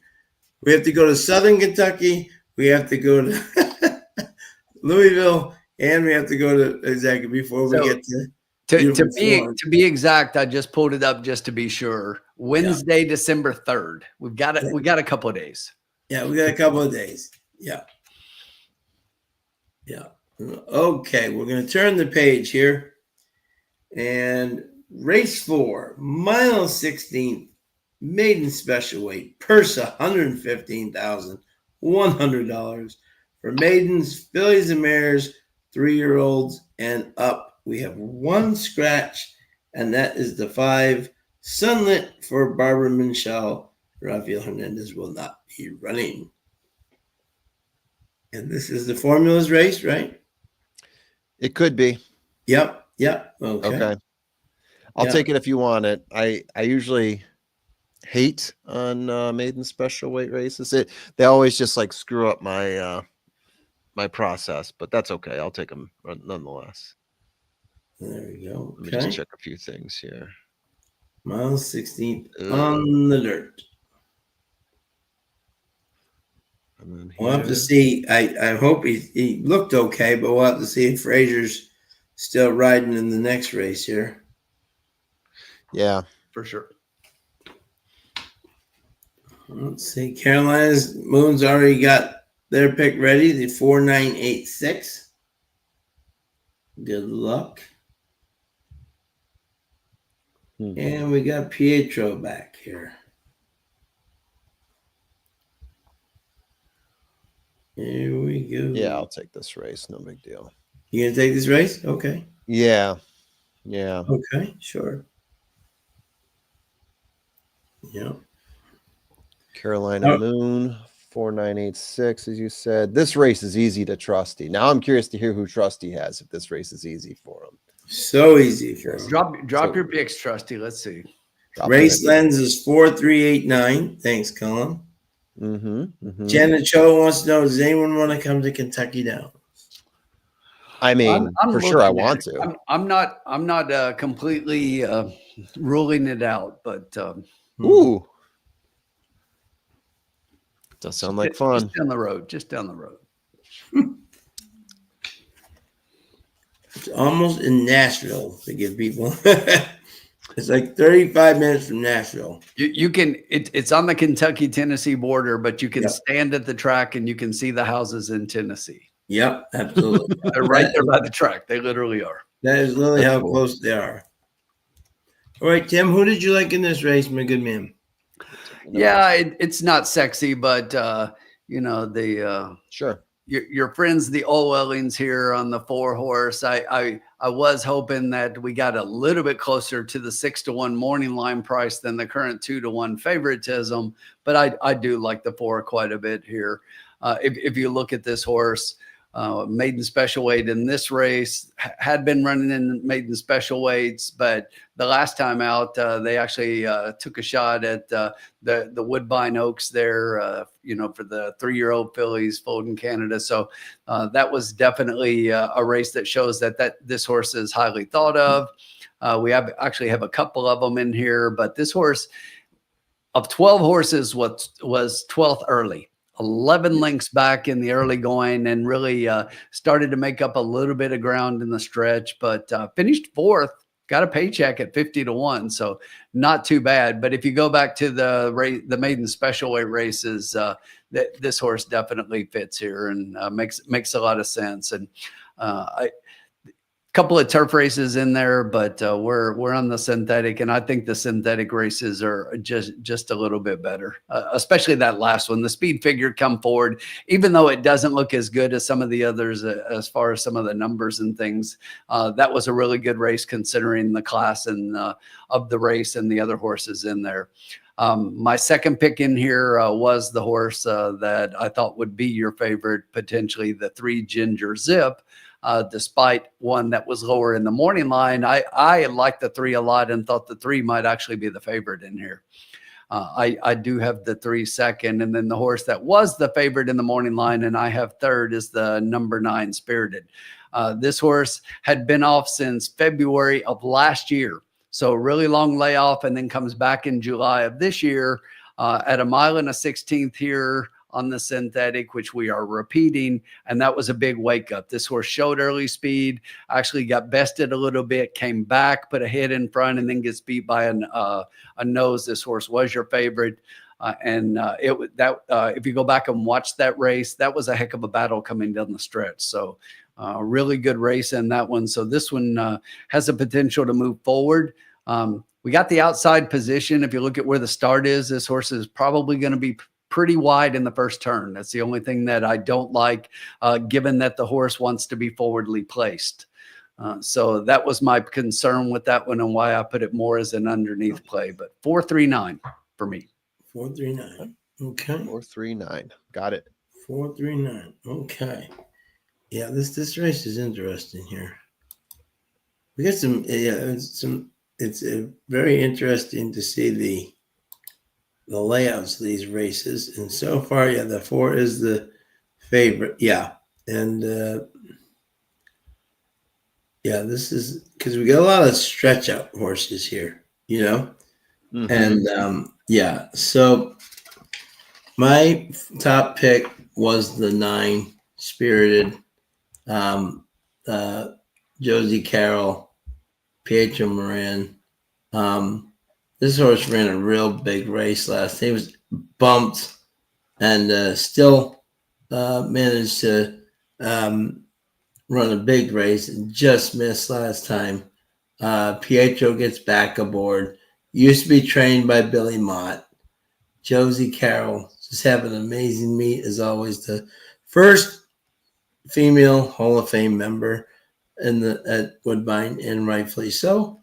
And I just think this horse ran a 70 buyer, but to me, it was more like a 80 buyer. The way the horse doesn't get bumped. I think it wins for fun. So the 9 was definitely my first pick. My second pick, a little bit of a bomb here. The 7 Mew and Me, Alex McPherson, Doug McPherson is the assistant trainer for Fraser Abley. Ran 2 really good races against Boca Queen and Flashy Motor, who are good horses. Matoli's not usually one I think of when I'm going a mile 16th. But on the synthetic, you can carry it quicker, has some very nice works on the synthetic for Doug and Alex. And this horse could be a price play. Definitely. And right now it's 12-1. So I think that's extreme value. And my third pick was the 4, Diarum. Was running against a lot better and ran big in the Oaks. And I think this horse is starting to wake up. The only thing about that I put is doesn't like to win. None of them do. Right. But I'm saying, yeah. So even on the has had some chances on the synthetic, has run good, and wouldn't be surprised at all if it wins going off, but hasn't really shown the ability to get up there near the lead. So I put her third, but I wouldn't be shocked at all if that was the case. So I was 9, 7, and 4. And the 3 third. All right, guys. We've got 8 minutes to post, and I'm going to ponder these things. Sure. And I do have to say that I am going to try to beat one of these chalky. I'm going to try to beat 2 of these chalky horses. I'm only going to pick one of the chalky horses, and then I'm going to try to load up with some longer shots here. There's one that I like, and then there's 2 that I'm poking holes in that I don't necessarily care for. Okay. So just giving you a preview. That's my teaser. That's my teaser. Right, let's see. I'll just read this quickly. Dennis got 7-9 with 3, 6, 7, 8, 9 exact and trifecta. Bobby D's got 9, 8, 4. Curtis Jeanette's got 3-9 with 3, 9, 4, 6, 7 with 3, 9, 4, 6, 7. Bob thinks the 3 looks awesome, and TM has got 9 with the 1, 3, 4, 8 exact.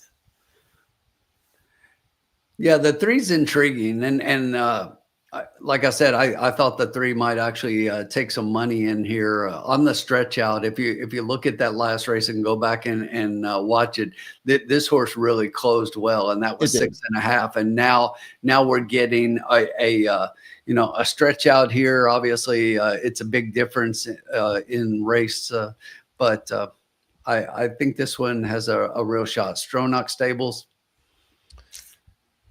It's rated pretty highly on my board. The thing that I dislike, though, is how far it's stretching out now, going up a whole 2 furlongs. But to your point, right? I mean, it closed a tremendous amount of lengths in that first race at 6. A whole lot of 3s right there if you look at the Woodbine selections. Yeah. And goes Zapper out of Stephen got even. That's not going to be a problem. A mile 16, not even a mile quarter is going to be a problem. Exactly.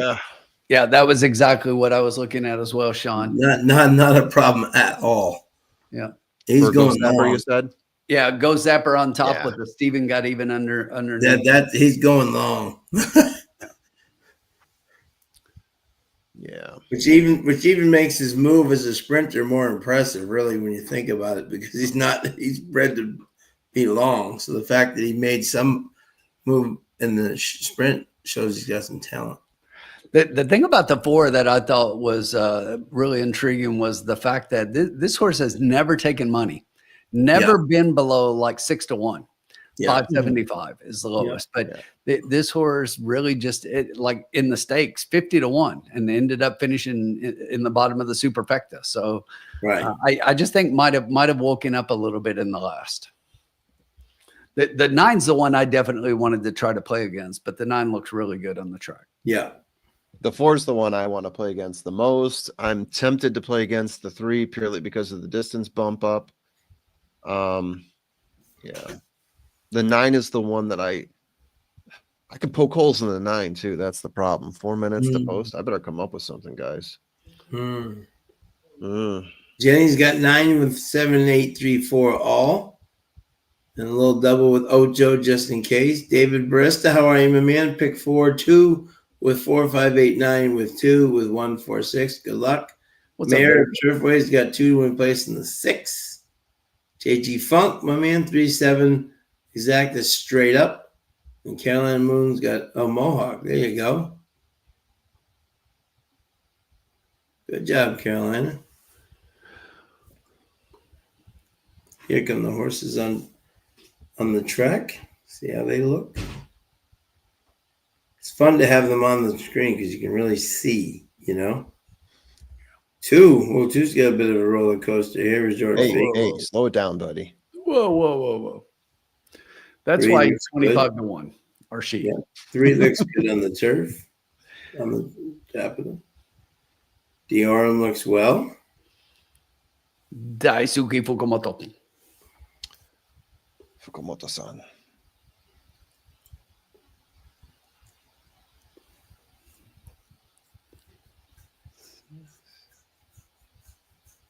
Okay. I think I know what I'm gonna do. You can I love it. There you go.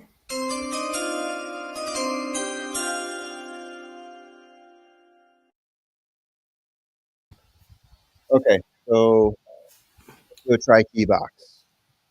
We are key the 3, All right.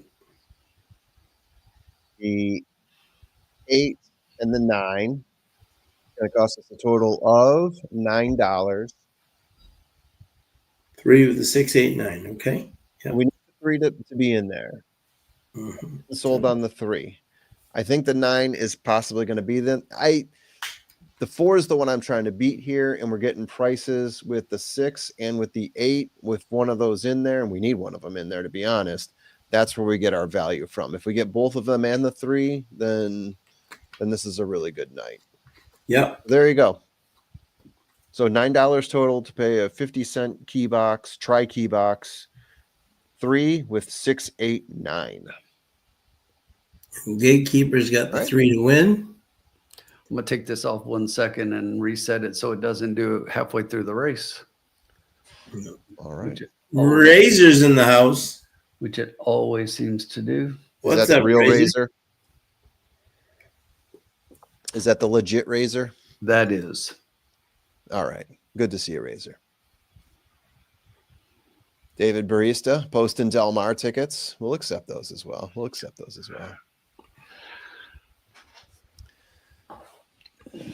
All right. 1 minute to post. The 4 looking good. Shot time. Cheers.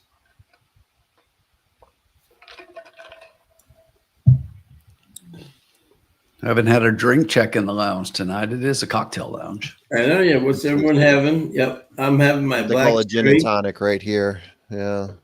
Well, A few shots of bitters.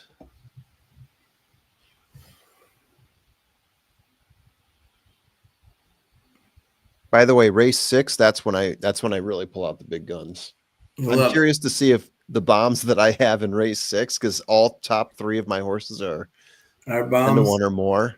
I'm curious to see how many of them hold when the public gets a hold of them. So, okay.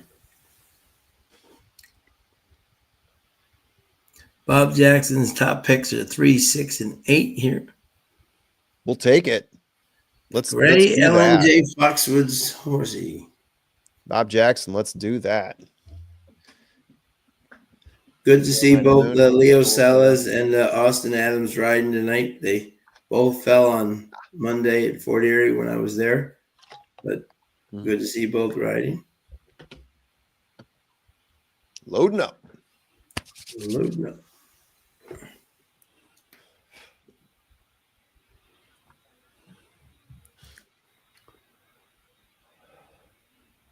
There's the oval in famous yellow and orange colors.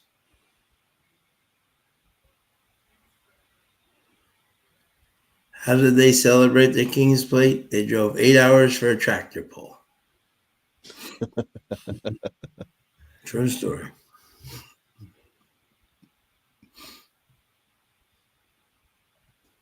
All right, I'm going to hide the comments so we're not covering Tim up completely. Yeah. Most people probably prefer that. Oh, come on, Tim. That's not what the people want. The 9 is now 4 to 5, taking below even money. Oh, the 6 got out funky. The 6 break the gate. Not get out of the gate. That sucks.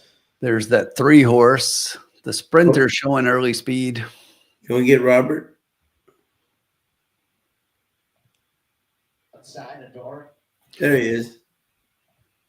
In Apple, Orient Beach shows the way a length. Ginger Zip relaxing. Resort Fee the inside. On their outer dazzling cruiser from You and Me stays in the top flight of 5. And they came away by 4 lengths to Spirited. Durham Do we take the money out? And last is our Canadian Apple. They're in 2 divisions. I did Showing not the way know. is Orient Beach on the inside. 3 parts of a length to Ginger Zip.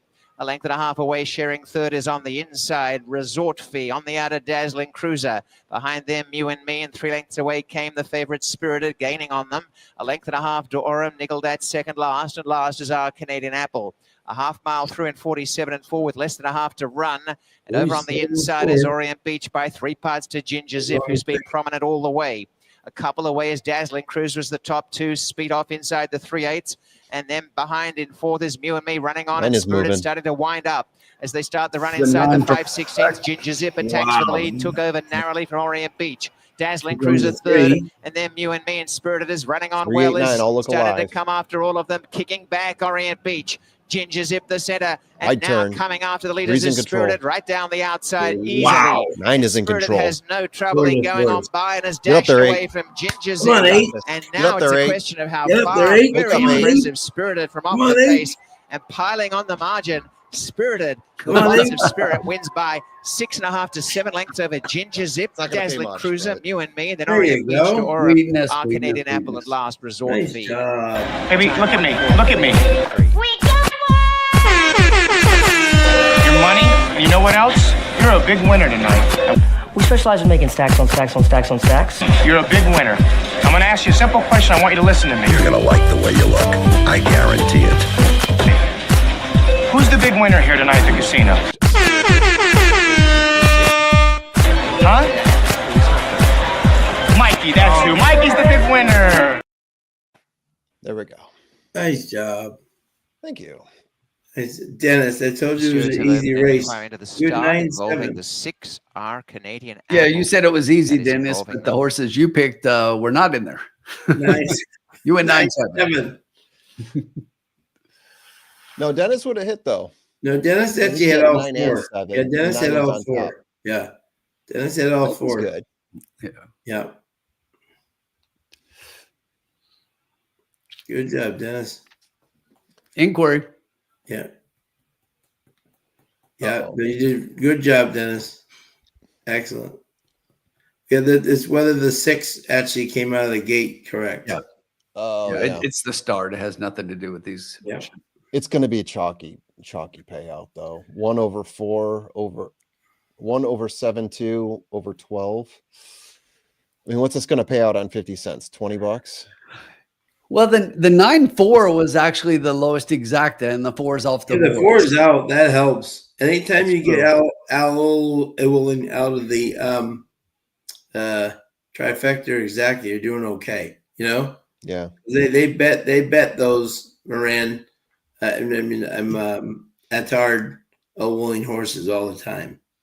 There we go, Trusty. That's what I'm talking about. Tossing the 4. I'm with you on that. Yeah. Yeah, no, if they got in the 3, that would have been really, Yeah, the 3 would have been on top, would have been a bit sweeter, that's for sure. Yeah. Good job, TM. Fabulous job. Jen got the try. Good job, Jen. Yeah, 9 over 3. 9-3 is 17.20 for 2. Yeah, for 2. So I'm thinking this is going to pay $20 for 50 cents on the try. Good. What do you guys think? Let's play the trifecta game. I mean, let's do 20 cents because that's what they do. 20 cents. Okay. Well, okay. If I do 20 cents and I take it off that, then you divide it in half. So then I'd be saying it's $8. Yeah. What do you think it's going to be on a 20 cent there, Tim? I think a little more than that. Okay. I'll take a little more. $11. Yeah. Yeah. What do you think there, Sean? Yeah, I'm around Tim's number. You guys are both saying 11. I'm saying 8. I'll give 12 or 13. Right. Yeah.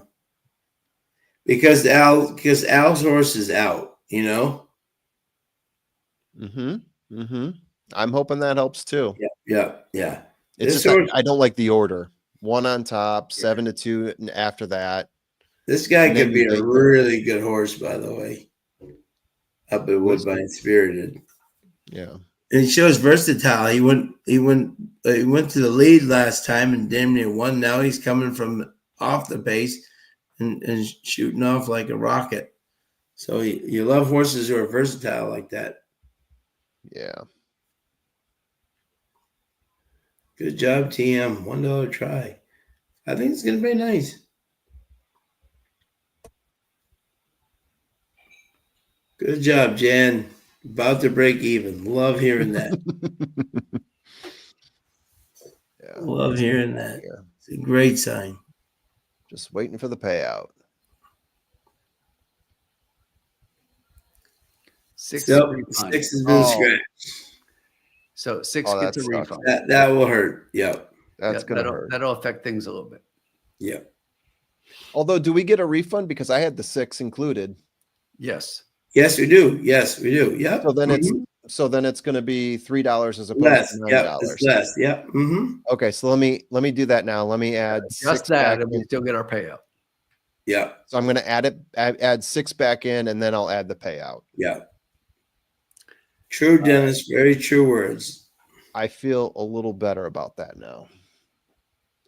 So we go 6, 7. So before we get our payout, now we're at 177. Yep. And then we see what happens. Yes. Now they're having to Guys, we didn't spend much calculate. on that race at all. They got the pari-mutuel guys taking their shoes off. Yeah. My gosh, yeah. How many toes do you have, Edward? Where's Groundhog? Where's Groundhog? Where's Groundhog? The firstie in the house. Firstie, my Firstie. man. I don't know if Firstie caught our win drop, by the way. He would have been all over that. I mean, it's 30 seconds. I don't know if I can put everyone through that again, but if we get another win here, I'll see it. We need to cut that drop in about half. No. It's got to be enormous and annoying. It's also my pet name my wife has for me, but that's beside the point. Spirited Ginger Zip. All right, we're waiting. Now we're official. Now we're official. Yes, Dennis Trusty, you're talking about the length of the drop, double it. Yes, we can get more in there. Indeed. Let's see what this pays. All right, official results. Order didn't change. Good stuff. Just give us the final number so we can multiply it times 2.5.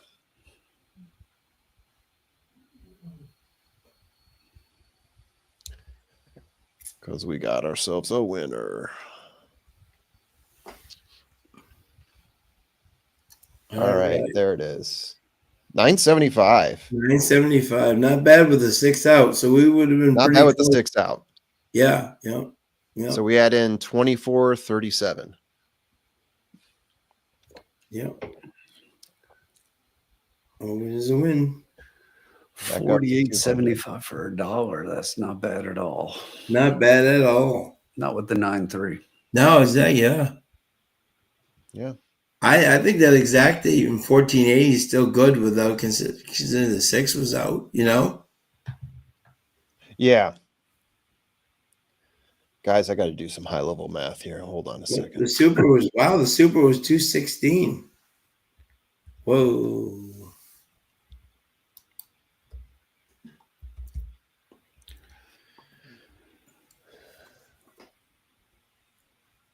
We move on to the 5th race. All right, I'm about to update.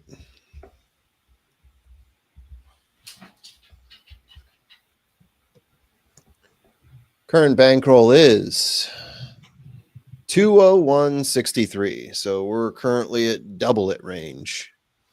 That's after. Look at us. Hey, look at us. Look at us. Huh? Who would have thought? Not me. Look at us.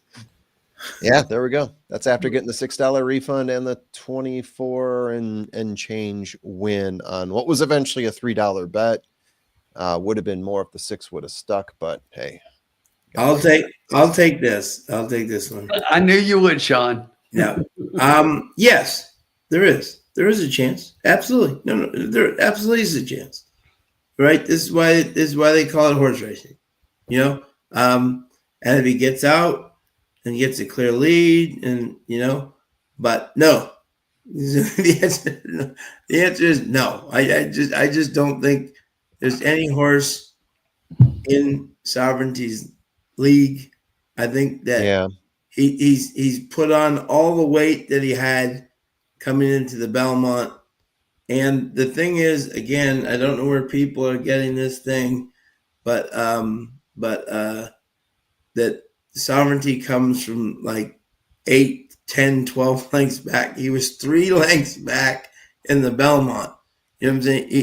He's learned to rate, so he's not going to be that far off. And it's a 5-horse race. How far can you be off? Right, exactly, right. That's what I'm saying. And I do think that one of the other, what's his name here? I got it right here. Strategic Focus. The Buster is going to keep him company up front. I don't think he's fast enough to get to him, but I do think he will keep him interesting on the front enough that Sovereignty will be able to what's his name? Bracket Buster. I think Bracket Buster will provide enough speed for him to keep the Asmussen horse honest, and that will just let Junior kind of sit right behind him. Here's the way I actually go ahead, Formula. No, I've got a quick thing, and then I'll let you take it away, Tim. I think Sovereignty is beatable, but not with this field in the Travers. In the Travers, he's got it locked up. Once we talk about the BC Classic and we see a different field, I think absolutely we can start looking at who has a chance to beat Sovereignty. Tim? Well, what I was going to say first, I was going to talk about the pace. Here's the thing: 5-horse field, Sovereignty may be dead last, and it wouldn't surprise me. But 3 or 4 lengths off the lead, I think you just have the potential to have 4 horses in here who want to go. And you know, the thing about this is Junior knows this horse. He's going to sit where he's comfortable. He knows he's got the horse. And it wouldn't surprise me that this horse is last, because everybody else in here, I think, wants a certain position on the track. He might be 4th, but again, that doesn't mean he's going to be 10 lengths back. Like Sean said, he has definitely changed that running style. He's going to be closer, but he still may be last. It's only a 5-horse race. Now, to the can he be beat? As Sean said, yes, he can. You know, can Magnitude beat him? It's possible. Look, Magnitude's got to step way up to make that happen. Okay, his races so far, they look good on paper, but he's going to have to prove it on the track, and it would have to be a lot. Yeah. But especially in a 5-horse race here, here's the way Sovereignty gets beat in this race. And this happens, and it happens with the best horses. Yeah. It's not the other horses run their race. It's that Sovereignty doesn't run his. Right. If Sovereignty doesn't show up, he could lose. And even then, it's going to take the other horses a really good effort. But if he shows up and runs his race, I don't think it matters what anybody else does as far as how good they run. Even Magnitude, who I think is a really good horse. Yeah. It's the old adage, it's his race to lose. Yeah, it is. Yeah. Yep. Yeah. Absolutely. All right. Trusty brings up an interesting point here too, or an interesting talking point. And I know we got 14 minutes to post for 5, but rather try to beat Bookham Dano than Sovereignty. I agree. So have you guys taken a look at this race? Do you guys have thoughts on Bookham Dano? I'm not talking about it because it's like I've got a really strong opinion about this pick 5 and about these races and this one. And we're getting ready to record a video after this. Yeah, exactly. You gotta wait. We have to wait. Give away all our opinions. You gotta watch the video to see what we think. Easy on the crosstalk, guys. Easy on the crosstalk. You gotta watch our video. Yes. Exactly. Yes. Yeah, in my video, and I do talk about 14 races in that video. You guys can check it out. It's my full field rundown. I had Bookham Dano as my safe pick, but as my value play, I do want to point out there is a lot of speed in that race, early speed. It's 7 furlongs, which is one of those points where you can talk about potential closers if the speed profile sets up right. And I'm looking at like Crazy Mason, that is a closer at 10-1 that could end up taking advantage if there's an early speed duel in a pissing contest. So on that. That's my thought. Yeah. 13 minutes to post, and I believe we throw this over to Spin Nation. Sean, would you kick off this race and tell us what it's all about? Yes, it will. Yes, it is 7.5 furlongs on the inner turf. Starter optional claiming purse 40,700 for fillies, mares, 3-year-olds and up, which have started for a claiming price of 7,500 or less than 24.25, or claiming price 15,000. All right. And I will kick it off with my picks here. So my top pick here, and it's not, considering the odds on this horse opened up sub 2-1 morning line. Wicked Mercury, the 3. I've got it as my top horse, but it's not like a rock solid, oh, you got to bet this one on top type horse. It's my top play, but I also think the horse is vulnerable. So jockey trainer sire combo, you got Drexler, you got Sahin. So it won out in those terms. Speed figures, if you look at BreezeNet, the speed figures are really solid. If you look at my speed figures, it's actually second place to another horse that I'm going to get to in a moment here. Wicked Mercury, 8.5 years old, by far the oldest horse in this race. So I wonder if that counts for something as well. Hits inside the money or in the money quite often. 8 times in 10 races. My font there is a little bit dark, so it's hard to tell. Great on the surface. Probably the best horse on the surface in terms of my speed figures. Pretty much the second best, I would say, in the park at Woodbine. So there's a lot to like about this horse. My number 2 horse, I'm going to give you a price here. The number 1, I've got it as having the best race last time out. I got it as having the second best races on the surface, getting closer to the pace. But yeah, that last race, I'm anchoring a lot off that. Plus, we got 3 wins in 10 races. I like where this horse does sit on the pace in general. And I was hinting at another horse here who I have better formula speed figures on. Those are my speed figures. That would be the 8 that opened up at 2-1, currently sitting at 4-1. Should be no surprise there. I've got this one in the 7 range. The 3 was in the high 6s for most of the formula speed figures. Got him as having the best numbers for the distance. Got him as having the best numbers for the park. If you look at the last 3 races, those average out the best for me, significantly by far from the rest of these horses. So yeah, a 3, 1, 8. If I were to tease you with another horse, who am I going to pick for that? I think I'm going to float on over to the 4, who's currently at 8-1, Catherine's Gem. Speed figures are a little bit closer to the 1 on this horse, also getting close to the pace, showing an improvement, a 3-race improvement. 3 wins in 10 races, 1 time going gate to wire, 6 times in the money, sits just off the pace for the most part, but does also push the pace. So in order, I would give them to 3, 1, 8, and 4. Okay. Tim. 3, 1, 8, and 4. Got 3, 1, 8, 4, right? Yep. Thank you, sir. You're welcome. Tim? Well, a little bit different here. A little bit different. So, no, not a lot. You'll see. My top pick was funny. The 3, and even though the formula said something there that I don't agree with, and said that he doesn't think this one's a lock, when I was looking at all the races of all the favorites that I was trying to beat, this is the one I had the hardest time with. I really think that the 3 is a bit of a standout in here. Oh, so okay. I like the 3 a lot. We are getting back to the turf. I mean, you got to remember that this is a turf race, and you're looking at the numbers. The last 2 were third off a layoff, but the last 2 have been on synthetics. You go back to the turf form at Gulfstream, and this is another one that I think could definitely move forward and compete. And the speed figures alone there kind of are a little bit of a standout here with everybody else. My second pick is one that the formula didn't even mention. And I like looking there, Doug McPherson. We're lock stock Doug McPherson, because I've got Lady in Red, the number 6 horse, as my second pick. So with this one, this is another one. This one's third off a layoff last time, and we're going from routing 2 back to sprinting, and I'm 7.5 here, but I'm going to call it a route because it's a 2-turn 7.5. So yeah. I think we're going routing, sprinting, routing, and we're going turf to synthetic, back to turf. This is another one that I think that the numbers stand. But here's the thing about this one is I think this horse is going to be the one out front and going to go play Come and Catch Me.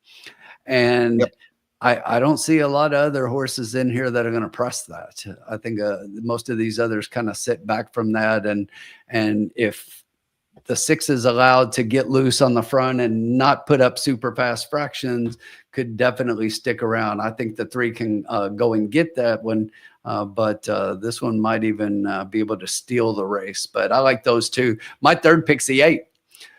So I do like Sophia getting back up on this one. She's been on this one the last 3 times, one of those at Gulfstream. She's got 2 wins in those 3 races with a 2nd place last time out. The one race out of the 3 that she was the odds-on favorite actually came in 2nd. So the other 2 finished first at a price. This is one from the outside. She's probably, like we saw a couple races back, to where she was coming late. That's what she's going to be doing here. She's going to be flying late. And my 4th pick was Formula's 2nd pick, I believe it was, the number 1 Iron Pyrite. Yeah. This is one on the inside that I do think has a chance to be closing up. But I think the numbers are a little below my top 3 there. So, Sean, I'll give you 3, 6, 8, 1. 3, 6, I'm going to step away for a second, guys. Sure. No, but yeah. There you go. And Bobby D's got 1, 2, 3 with 8, 4. And Dennis Trust is doing, I'm doing win on the 8 and an exact of 3, 8, 3, 4, 6, 8. So this is an interesting race here. Wicked strong, baby. And we are on the track, 6 minutes to post. Yes. Thank you. 123 strong tonight. Love to see it. Trusty's going win on the 8 and exacta 3, 8 with 3, 4, 6, 8. Yep. Bobby D has got 1, 2, 3 with 8, 4. The big one. I wish this 3 was a better price than 9 to 5, but I do like the 3 for the win. 2 Kid Gizmo.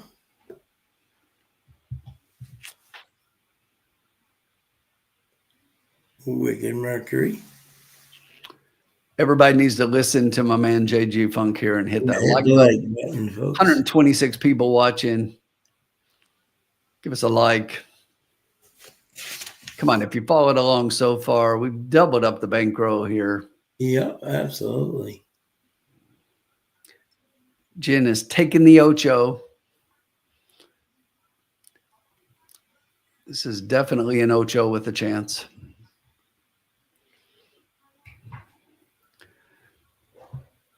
I've got it as more of an underneath play under the 3, but I'm okay with that. The 3 falters, the 8, and Sofia Vives could be right there.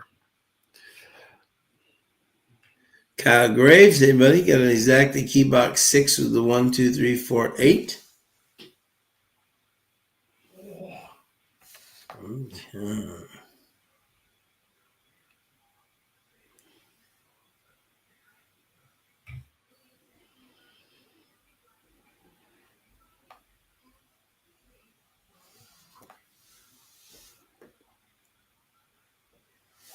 All right. Fascinating race here. For sure. Kyle Graves is going to play an exacta key box, key in the 6 with 1, 2, 3, 4, 8. Good luck, Kyle. Yep. I like the 6. Buddy Santino DePaulo. Yeah, 6 is my 2nd pick. I like the 6. I think there's a lot there that's sneaky good, and this horse might steal the race. Yeah, absolutely. And at 6 to 1, let's do that. Yep. Keyworth got place on the 8. Good luck. So his horse is a big horse. And sometimes is not the best for the inner turf, but which one? Sophia's horse, the 8. Oh, yes. It's a big horse, you know, which can be she's proven to be able to get herself around the track the last couple. Oh, yeah, no, absolutely. And taking a lot of late money too. Yes, she's dropping. Yeah. Drop it like it's hot. Yeah. Yeah, and interesting. Yeah, the two wins were on the just it's a Gulfstream. Ran nice there. Yeah. Mm-hmm. But again, that's on the outer. Okay. I'm going to go back. Okay. I know exactly what I'm going to do.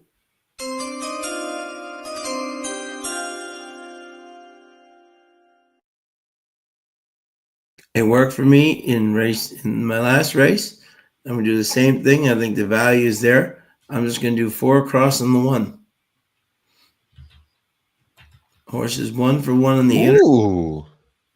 11 to 1. Ryan Munger back on this horse again. My boy loves riding. Rides very well on the inner turf up there.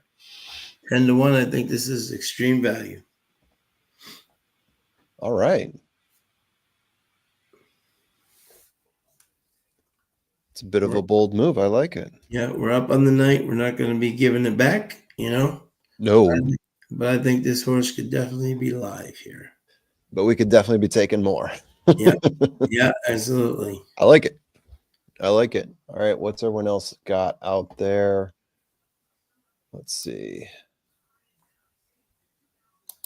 Kevverth Jose Villabra Rivas. I know Tim can say that better than I can. Apologize. Place on the 8. Good luck to you there. Kyle Graves checking in. He's got the 6 with 1, 2, 3, 4, and 8 in an exact key box. Good luck, Kyle.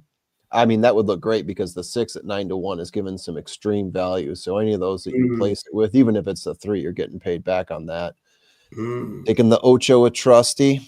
That's right.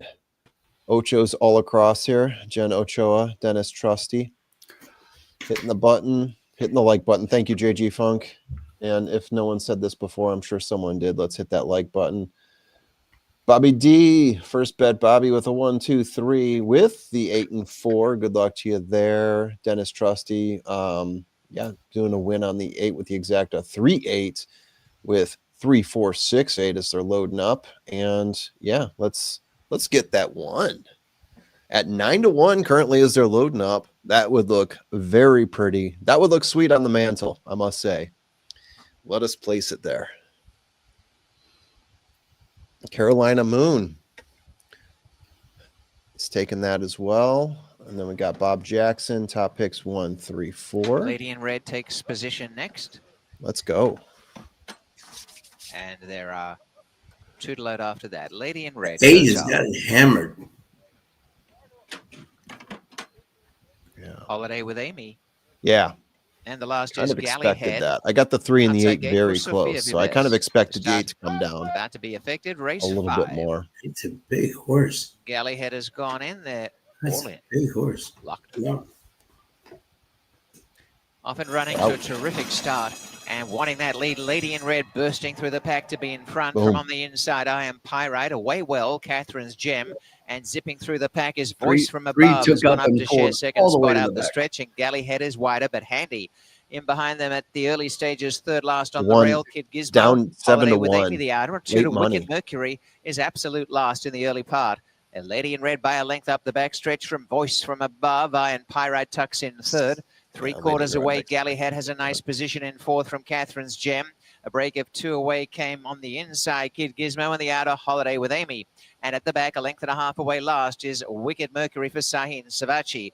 About 7 lengths covers the field, a half mile to run, Lady in Red in front. 3 parts to Voice from Above, and Lady in Red is continuing on a good clip in the lead and got away by almost a length from Voice from Above. 3.5 to I Am Pyrite, Gallyhead, and then came Catherine's Gem, Holiday with Amy. Next to last, Kid Gizmo, and Wicked Mercury is last. Inside the final 5/16 they run. Oh, and one's got it's something Lady left. in Red, Voice from Above, taken on by Gallyhead, finishing really well. Steal the Catherine's rail. Gem has run over on the inside. I Grab Am it. Pyrite. They're in the top flight. Wicked Mercury starting a wind-up run now. Make Coming the is move. Gallyhead. Voice from Above and Lady in Red kicking on, and I Am Gonna squeak. Pyrite down the outside. Wicked Mercury is Oh, late. got Gallyhead in front, and Gallyhead got away. Gallyhead by a length to Lady in Red. Catherine's Gem and Wicked Ryan is Mercury. absolutely Gallyhead the nowhere leader. to Catherine's go. Gem coming. And down to the wide, Oh. Gallyhead wins a length. Took a gamble. Catherine's Gem What a second. terrible Wicked ride. Mercury Just third. Then couldn't Lady get in Red, out. I Am Pyrite. Free. Voice from Above. Had- Kid had- Gizmo at last. Go. Holiday The with Amy. one beats that field by going away if he does 07. if he just gets out, but he couldn't get out Bounces. at all. Yeah, that Yeah. wasn't a great ride by Ryan Munger. No, he had the best horse. He would have blown them out. Handcuffed himself. Absolutely nowhere to go. Sophia Vives at 3 to 1. She got hammered. Yeah. The winner is number 8, Galleyhead. Second is Yeah. 4, Catherine's Man, Gem. he had so much horse too. 3, Wicked Mercury. And number 6, Lady in Red, has finished in 4th. Numbers are 8, 4, Just 3, absolutely 6. just First buried quarter, himself on the 23 and rail. 2. Watch right here. Watch this 3 get squeezed. 3/4, 111 and 1. Oh, yeah. Right there. Yeah, 3 really good. And Yeah. actually had to completely take up and go to the back. That is not where that horse wanted to be. Came really flying late. Got up for third here. Really got moving late, but that cost this horse the race. I think 3 to 1 is great value on that 8. Yeah. Oh, absolutely. I totally agree. Yeah. Ryan just got absolutely just boxed in. Hate to see that. Yeah, traffic issues, James. Yeah. Watch that one. Good job, Dennis. Excellent. Yes. Yeah, no, that was not the ideal trip. And look at him, he's still coming at the end. He had tons of horse. Yeah. Just absolutely nowhere to get out. Where Sophia had the perfect trip on the outside and ran beautifully. Good job, Jen. Nice. Oh, Jen at the 6 head. That's gonna pay well. Still gonna pay nice, Jen, with the 3 in the middle, 3 in the third. That's still gonna be a nice pay. Jen. Got your Ocho. That is still gonna be a nice one, my friend. You will like that one. You're gonna love the way you look. Yeah, I guarantee. There you go. Trusty hit it. I think we were talking about that before, though. It sounds like we had that listed earlier. Yeah. While we wait for prices, guys, I'll be right back. No, yeah, absolutely. Yeah, that was one of those. I'm probably gonna drop in a little bit once we see the price, but then I'm gonna tell you guys the horses that I had real quickly in race 6. And I'll let you guys finish out. Excellent. Because I'm curious to see what these longs look like when yeah, get hold of them.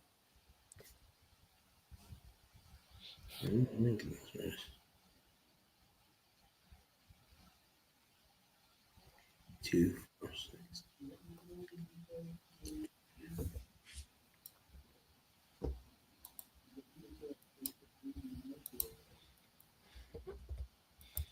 On the bar turn, I thought we were going to be really involved there. Just couldn't get him out. Yeah. That couldn't bounce. That's what they call horse racing. Yeah. And everybody out there, great hit. Fantastic. Whole slew of things that need to happen for your horse to get there, even if it's the best horse, right? Absolutely. Boxed in.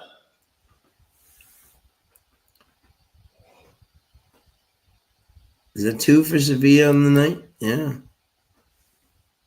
2 for Sevilla on the night.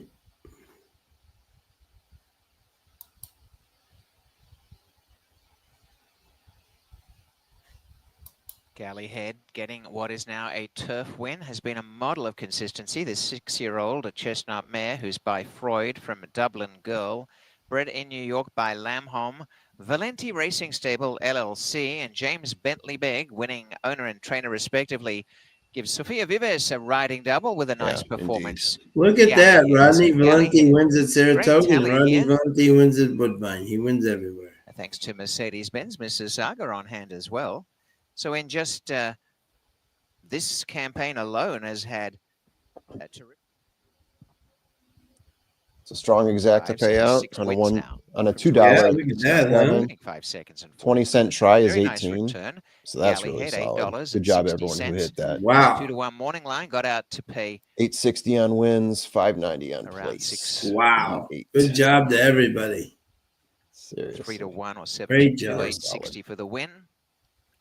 $5.90 to place for Catherine's Gem, $7.40.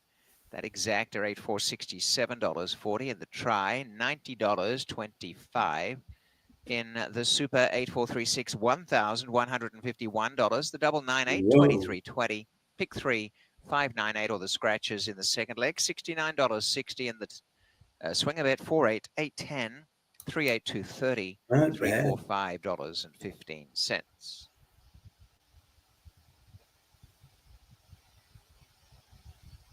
Good job, Jen. Nice hit, everyone. That's Indeed. great hit. Great hit. All right. We turn to the 6th race, my friend. Here is all his bombs coming in together. Here we go. Yeah, so I'm looking at it, and I'll read through it for you.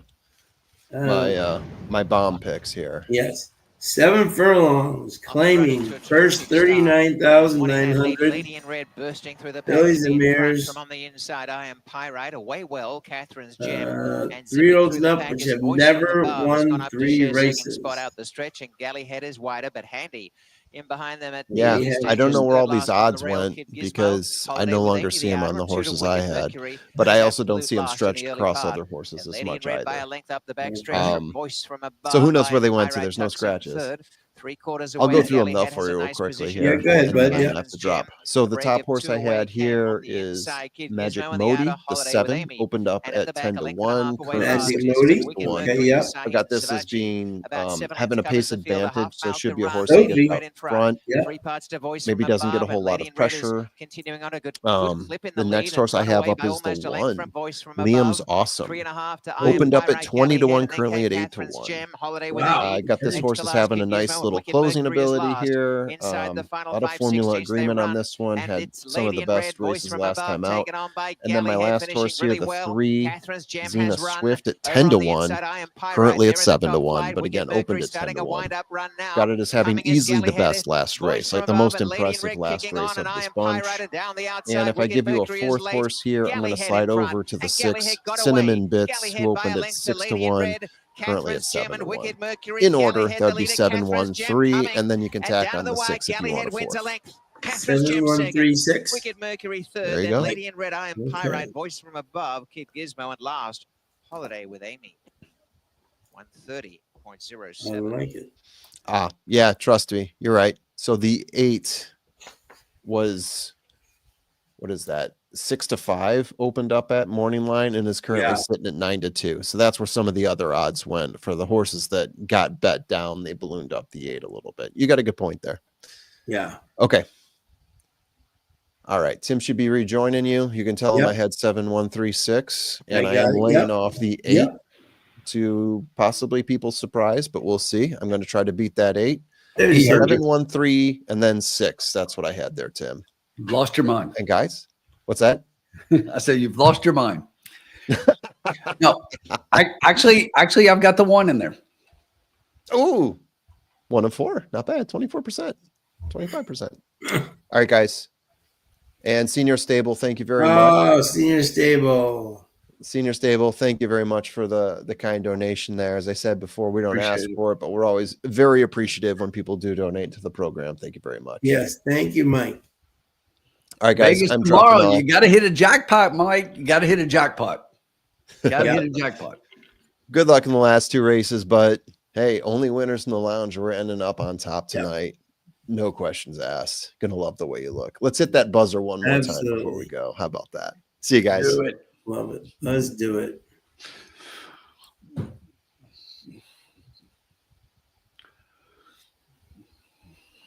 Okay. Interesting race here, Tim. Sean, what do you think about the 7? Christopher D'Souza is asking. Christopher D'Souza. Let me see here, my friend. About the 7 here in race number 6. Okay. Magic Modi. Well, it's Tiller. It's Sophie Vives. It's Speed.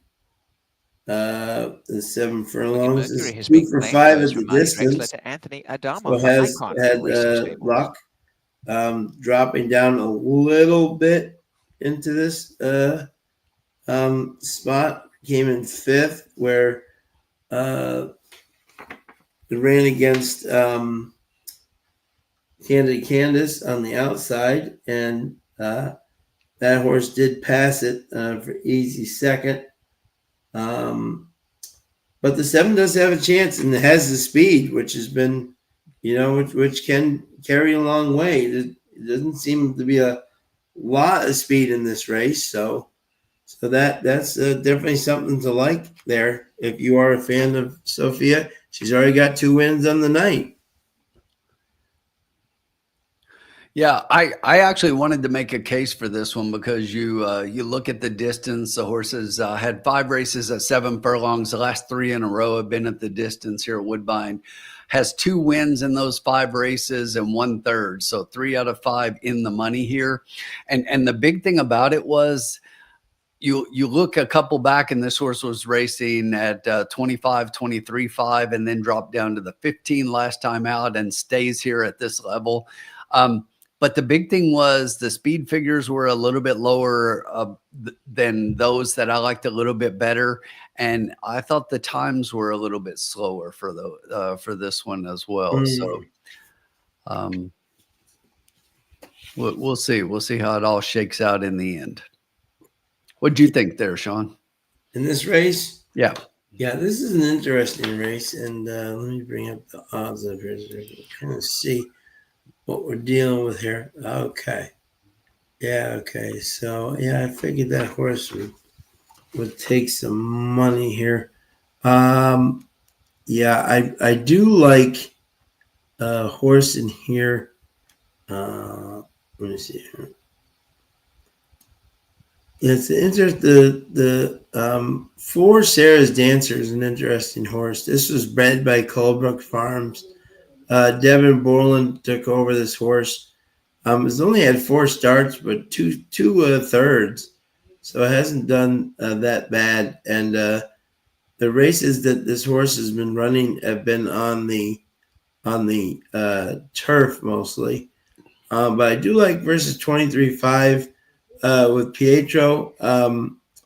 Was faded a bit versus 23.5, but also at 7 furlongs, this horse also came flying down with a late surge. So I think the 4 could be an interesting pick here at 7 furlongs. I think the 7's going to put out a pretty good pace up front. I think the 8 Online Lady is going to be right up there with them on the lead. This horse likes to get up on the front, but has a tough time holding on there at the end. So I think that's an interesting play for sure. This 10 horse exactly is the favorite, 7-2. Keve's riding very well right now.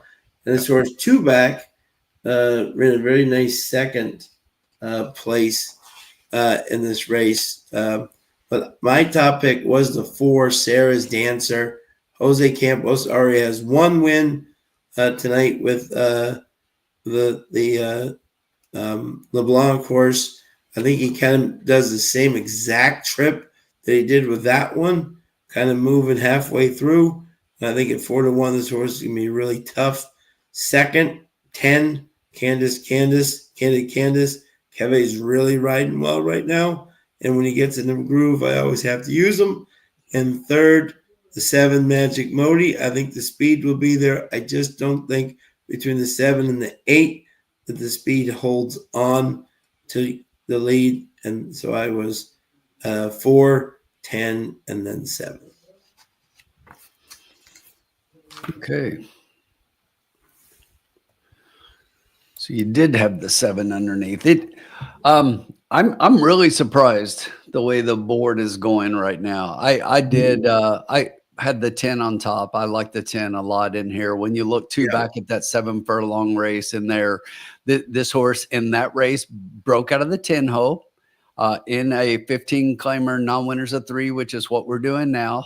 At 7 furlongs, this horse got a decent position, came closing, and just missed to logistics in that race at 22-1. Yeah. Okay. Then comes back and goes to the turf and was the favorite at 7-2. Yeah. So lukewarm favorite in that race, was the favorite, was pretty flat. And if you look at it, kind of steadied in the beginning of that race and really just kind of ran on lightly without really pushing. So makes you wonder intent. And after the 1-2 back, it makes you wonder, whether or not you throw a line on top of that one that doesn't look good and see if your odds go up again. And they didn't. They're not fooling anybody. So 7-2 on this horse, I think, makes a lot of sense. I do have Formulas 1 as my second pick. I like the one on the inside rail. Hoyt getting back up on this one, was on this horse a couple back and had ridden previously last year. But this is one third off a layoff, had been in the optional claiming class, dropped down to a straight 14 claimer last time out, non-winners of 3. Was closing up in that race a little bit. I think somebody was asking who the closers are going to be, and I think it's those 2 horses. I think it's 10 who's the best closer in the race, and I think 1 is the other one. I think that other horses are going to be up front. And then your morning line favorite, who the odds were weird the way they opened up, but I think you got to look at this 8 with Saheen up and look at the numbers that this horse has been running. I don't think the 8 holds on for the win. I actually think this horse shows speed, and there's enough pressing in this race for this horse to fade late. But I do think that she is good enough to hold on for a piece here. So I've got her more as an underneath play, and I love that she's finally starting to take money, and she's your 3-1 favorite. So very lukewarm, and we're getting 4-1 on the 10. Yeah. But Sean, you know what the problem is? We haven't done this all night long in the paddock right now. Riders up! Love it. We're riders up. They're coming out on the track. So we'll see what we do from there. Right now, we got your 8 at 3-1, the 10s at 7-2. Behind that one, the 4 would be the next pick. And Sean, your 4 would be my next horse. I do have that one as my 4th pick. Okay. So 10-1-8-4 for me. The one's the one that I would love to sneak in there, especially this horse is at 10-1. Even the morning line was 12 and yeah, this is an interesting horse for sure. Or 20, excuse me. The morning line was 20. Yep. And we've dropped down to 10, so this one's kind of dropped in half a little bit. Christopher D'Souza's got 7 to win in place. The 7, 1, 10, 4, 8 exacta try box. We got Danny Bass. Hey, Danny, how are you? Let's see. All right, Senior Sable, keep winning, buddy. Bobby D is 8-10 with 374.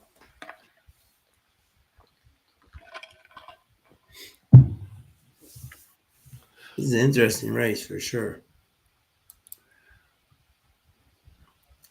This is what makes Woodbine so fun to bet. It's very no singling going on. I'm going to reset this feed, Sean, so it doesn't cut off, and then I'll throw it up on the screen. Yep.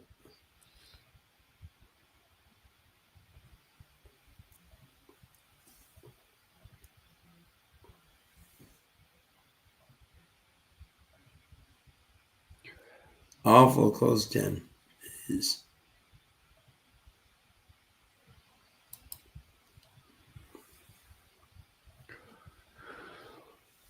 And if you look, that 10 is getting a lot of play there. The 8 is getting some love from others as well. Ron's got that 1 in third there.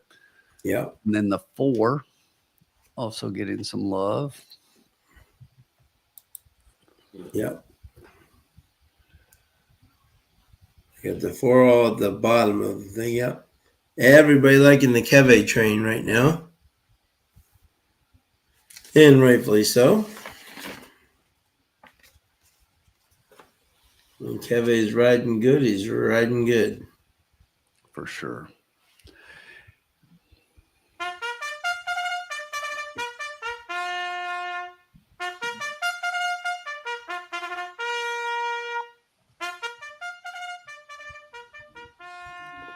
Call him out.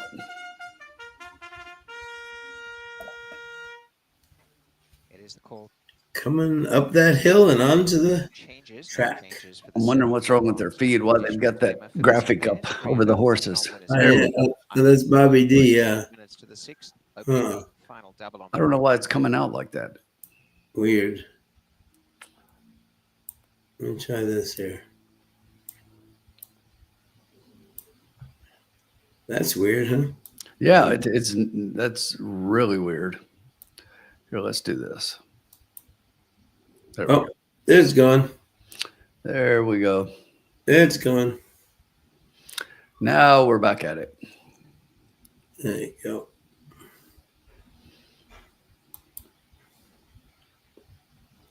Got a gray horse here. Bruno. Kevin down to 2-1.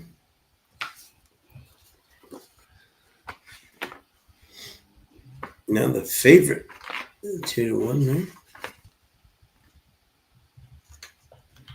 right? Jose Rivas has got the 8 to win. Good luck, my friend.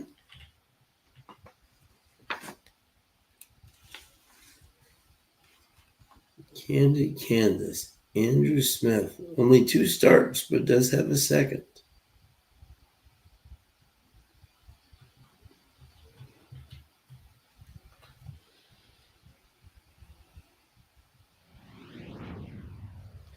In the post parade, here is the field, and number 1 is Now Awesome, we're there. trained by bettor on her. There we go. Leslie.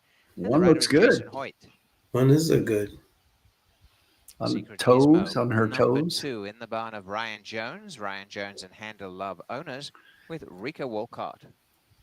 Secret Gizmo looks like she's Swift asleep. is trained and raced by Steve Owens, jockey Zarrell Ford. Keenan Davis is the owner of number 4, Sarah's Dancer, trainer Devin Borland. With I like that. Look at those ears pricked forward. Number Yeah, 5, that's good. Seattle Attention. Signal. Nick Yeah. Cooper is, or Cowper, I should say, is the owner and trainer with Deshaun Gaskin. Cinnamon Bits, number 6 for CEC Farms. John Charalumbus and Pietro Marin. The 7, Magic Modi, is owned by Bruno Schickedans, trained by Robert Tiller with Sofia Vives. Bruno Schickedans also sending out Ondine Lady from the barn of Devon Gittins with Sahin Savachi. 9, Clara, You the Best, is trained by Corey McChesney, and Thomas Lowe is the owner, the rider Jeffrey Alderson. And 10, Cantor Cantus, Andrew Smith, owner, trainer with Kevin Nichols. 4 minutes, race 6 at 7 furlongs. 4 minutes. Keve down to 2-1. Yeah, 2-1 now. I Yeah. love the 10. I don't like the price, but I really like the horse. Yeah. And he came from the 10 post to come second, 2 back. So Yeah, that's exactly what I was looking at. So I Yeah. definitely like this horse. love my 4 at 6-1. So yeah. I do too. So, Sean, I think I know what I want to do already. All right.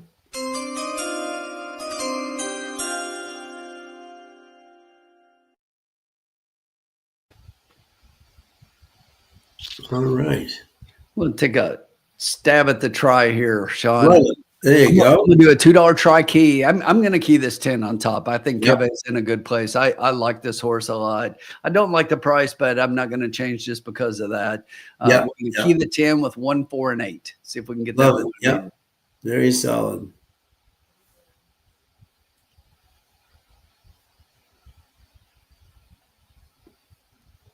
Very solid indeed. 2 minutes.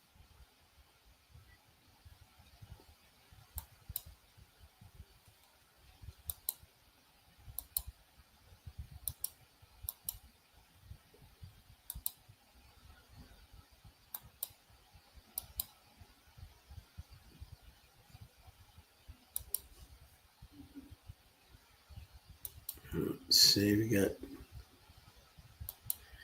2 minutes to post here. Horses are warming up. I find it interesting that the 8 for such a low double, is maybe we'll see a late hit, towards the, Right. the 8's double is so low, yet he's not even the favorite in the race.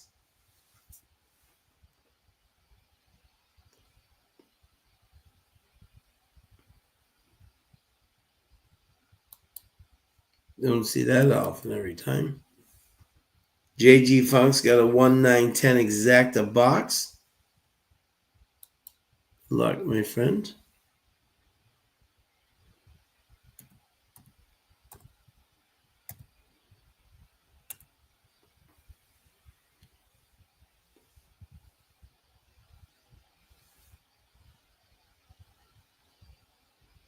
Tim, I don't know if you heard this thing. This would be interested. The SEC is going to go to a 9-game schedule starting in 2026 for football.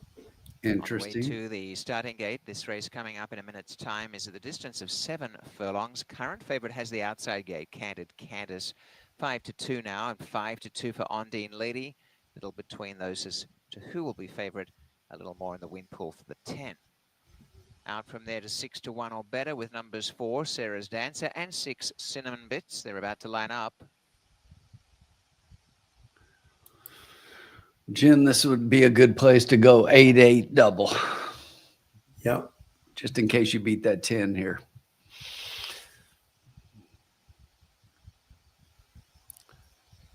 Or just play the 10-8 double. Yep. With the inside gate, Liam's Awesome. Now the 8's And down Jason to Hoyt, the first to Chris go in. D'Souza's got 60 to win on the 7. Vince Watson said, got to keep up with the Big Ten. Twilight Thursday. Bob Jackson's top X 4, 3, and 1. Henry 6. Good luck, my friend. Since when does SEC football keep up with anybody? SEC football's at the top. Come on. Come on now. Regular post time. Secret Gizmo for Thanks, Rika Danny. Walcott. Gate 2, Xena Swift is next for the barn of Steve Owen, Xena Swift. The last start winner at that. Sarah's Dancer comes to the line. Gate 5 will be Seattle Signal as Sarah's Dancer takes 1 moment to go in. Is set. Seattle Signal now follows. And to gate 6, Cinnamon Bits. Takes a moment. Bruno Sugardan's with 2 runners, the first of which is Magic Modi. Turns around to gate 7. Now the 8's getting that play. Yes, definitely taking some late money. Lady I'm okay with that. I still like the 10. Yeah. Still like it. Touching into favoritism. Clara, you the best. Heading in, and Candid Candace. Kevin Nichols also with a win earlier. Stand by for a start. Kevin. Stand by. There's a mare's in the gate. All in. Locked and they are locked up. Off they run, and a little bit slow on the rail was Liam's Awesome. Well out in front earlier, Magic Modi and Ondine Lady, the Bruno Sugardan's pair. Coming fast, Seattle Signal to go through on their inside. A length and a half to Xena Swift, tracked along by Secret Gizmo, and coming up in the center early is Cinnamon Bits. Getting up behind them is Candid Candace. A length and a half, Clara, you're the best, Sarah's Dancer. And last is Liam's Awesome. About 7 lengths covers the field, and showing up is Seattle Signal with the lead, pressed by Magic Modi on the outside. A couple away is Ondine Lady, and coming through are Secret Gizmo and Xena Swift the center. 1 away, Cinnamon Bits on the extreme outside, Candid Candace. 3 across the track at the back. Tight bunch. Sarah's Dancer. And on the Very extreme tight outside, bunch, Clary yeah. the best, and coming up on Wow, their look at inside as him. they bunch is Liam's Awesome. Jeez, They look tuck at in on this. each other with about 4.5 covering them, and going Here goes fast. the 8. Ondine Lady spears to the front, 3 wide. And here From comes the Magic Modi, 10. they took off from Seattle Signal, weakening. Going to third, Come on, Candid Kevin. Candace making a good run. Cinnamon Bits is in the center. Here And comes then the Xena 10. Swift, and from the back, Clary the best Come on, is we need taking some off as well. closers But from the Ondine back. Lady turns from Magic Modi, and they're a length to Candid Candace. Top of the stretch, Ondine Lady and neck in front of Magic Modi. Okay, babe. 2.5 to 3 lengths away now. The others, Candid Candace finishing on pretty well. Ondine Lady leg, Candid Candace getting a wriggle on. Ondine Lady by a couple of lengths. Here comes on the outside.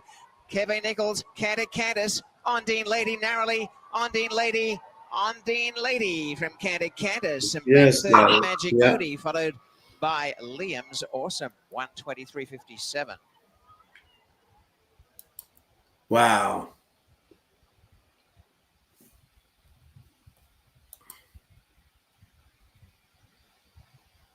Bruno Chicken Dance. Oh, look at the horses going backwards. They're running backwards. First quarter in 23, a half 46 and 3. And 3/4, 110 and 2. The time The 123. Ocho with another win.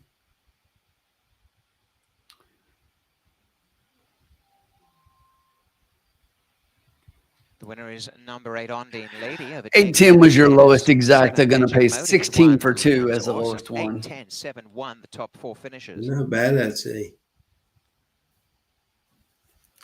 Christopher D'Souza. Kaboom, kaboom. Okay. Good job, Chris. 8, 10, 7. Nice job, Jen. The one was coming late, but too late, and got a really bad start. Yeah. It cost that hurt. Yeah, exactly. That beginning hurt them. You know. Yes. That was a.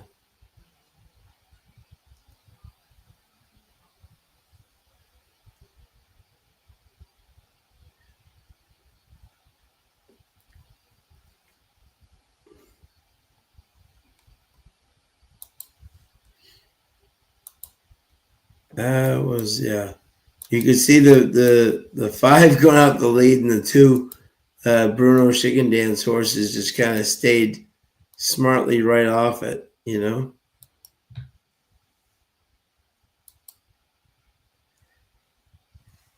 But Kevin gave a good try. Chris got the super. Nice job, bud.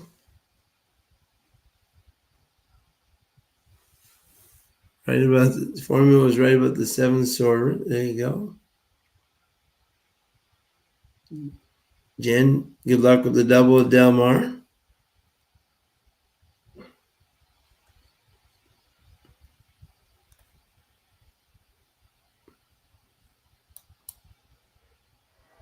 The ever consistent Ondine Lady back to the winner's list, heading across now to the winner's circle in a fine display. This grey roan mare, 5 years of age, is by Cairo Prince from Irma Lee.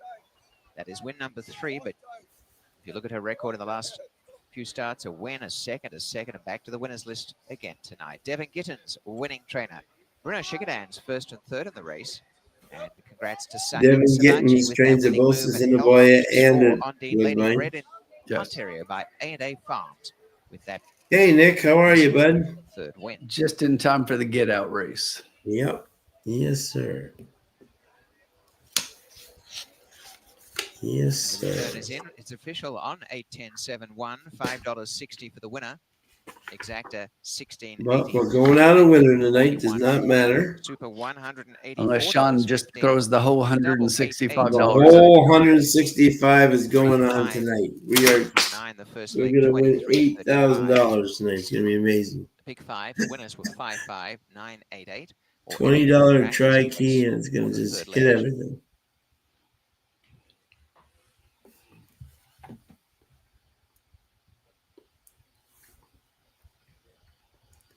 What did exacta pay? $16.80. Not a bad exacta at all. Yeah, with your top 2 picks, that was the lowest exacta.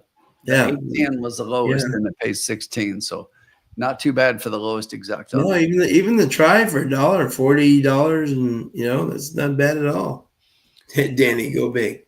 That's not what going happened. big. Only winners in the lounge in a 10-horse race. Yeah, on the inner turf. You're on the inner turf for the last race.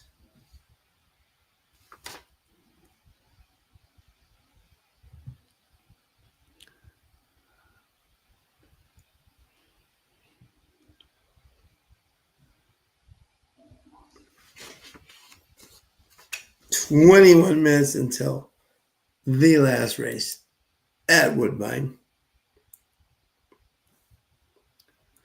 I just don't buy this board. You know, yeah. Let me look at the pools real quick, because it's just like there's just no money there right now. So I guess no. Yeah. It can give you a little. Yeah, ignore the odds right now because those odds mean nothing. There's just no money in the pool right now. Exactly. Yeah. You want to see the odds, go to the wheel pays. Yeah. I think if we were joking with Robert Geller this weekend, if he had his way, there'd be 10 horses and they'd all be ridden by Rafael Hernandez. So you could just say his name 10 times.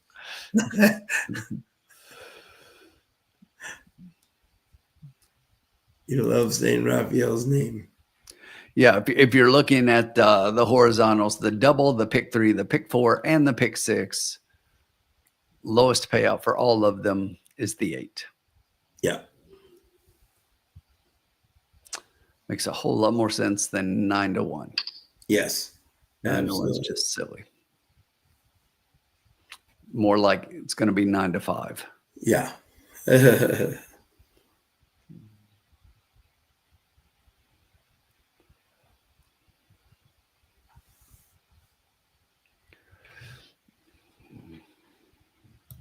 Checking it out now. Go big. We're going to be very happy with being winners, Danny. Not giving it back. The 8 at 9-1 here. Tony Gallardo.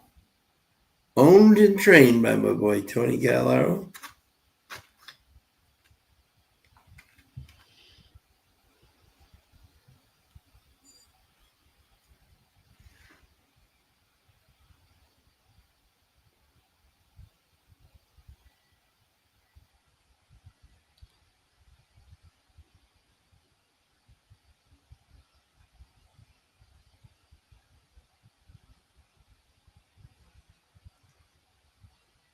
Very interesting race here.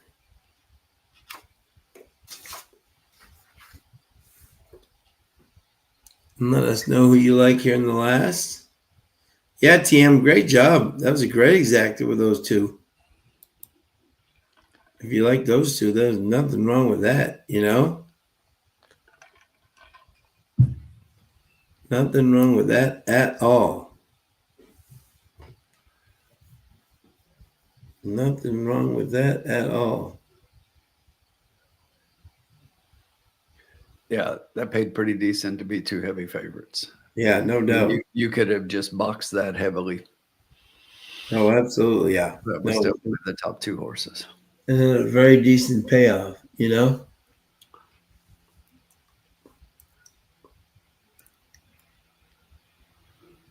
Very decent payoff. Always like studying the figures here, you know?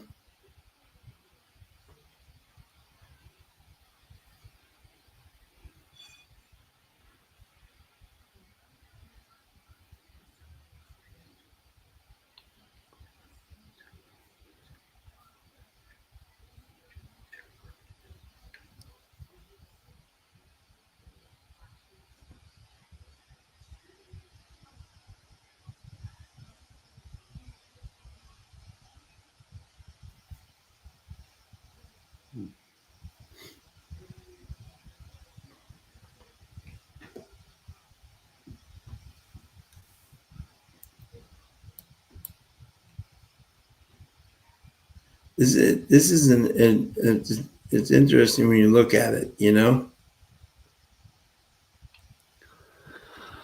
Looks pretty straightforward. The way Yeah. that I handicapped it, it came out pretty straightforward. So Yeah. When it's not just me, gente, can you know that's the Donald. What does that mean? I'm not sure what he means. En las que quieres decir con la segunda de Donald. No entiendo la segunda de Donald. Estamos haciendo Woodbine. ¿Qué quieres decir? Nick's got a 1-5-6-8 exacta box. Good luck, my friend. 2 closers in the race are 10 and 1. Okay. Big high five coming up here. Jackpot high five coming up.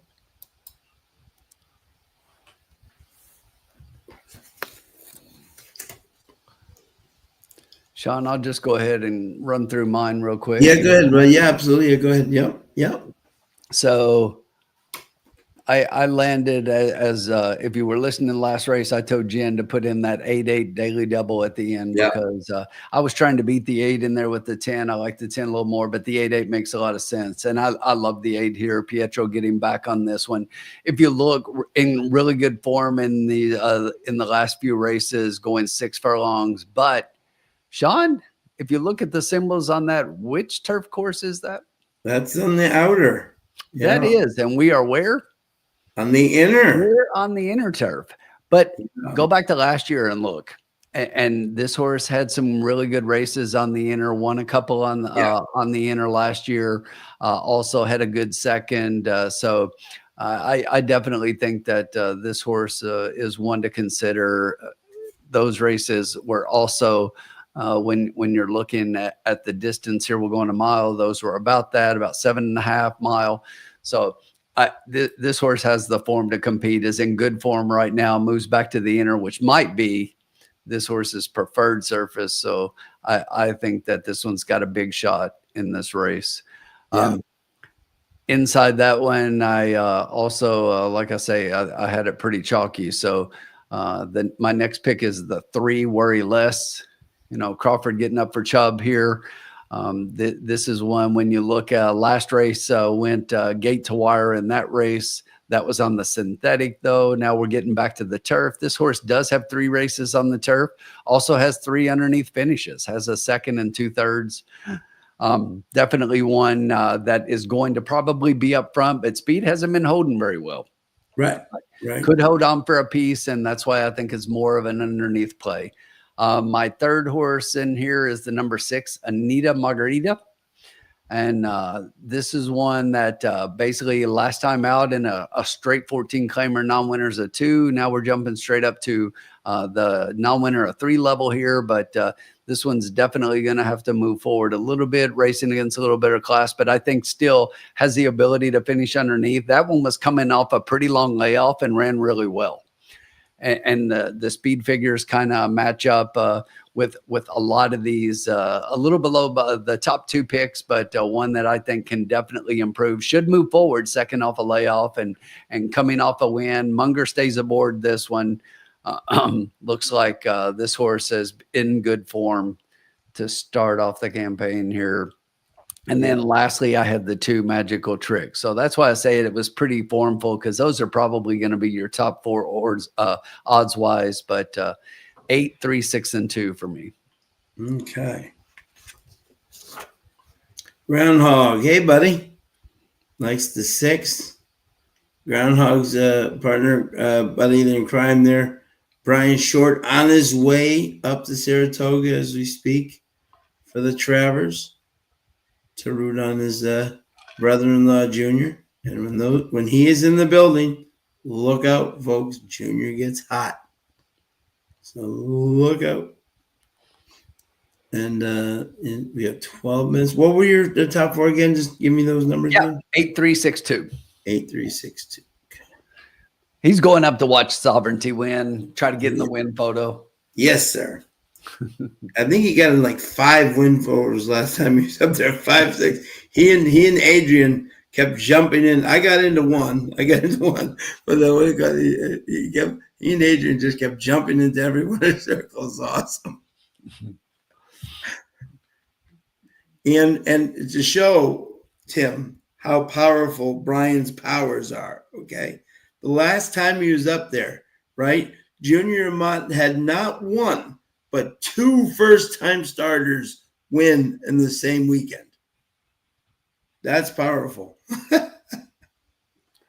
They dragged you into one. Exactly. Exactly. They dragged me in. He literally did it. He grabbed me and said, "Let's go. We're going to the winner's circle." Yeah, Groundhog. I don't know if you jumped in when I was talking about the 6, but I've got the 6 more of an underneath play. But this is one last time off the layoff and should move forward and could be competitive here. I like the 6 as well. Now, interesting. I find it interesting that the 6 and the 8, you have uncle versus nephew here, and Tony Gallardo and Nick Nezawinko. Bobby D's got 2-4 with 2-4-1-7. Who is the speed? And let me see here. Yeah, the prior comeback was, yeah, exactly. But ran very good at 6.5. Yeah. In other words, a 2 rated surge pass late.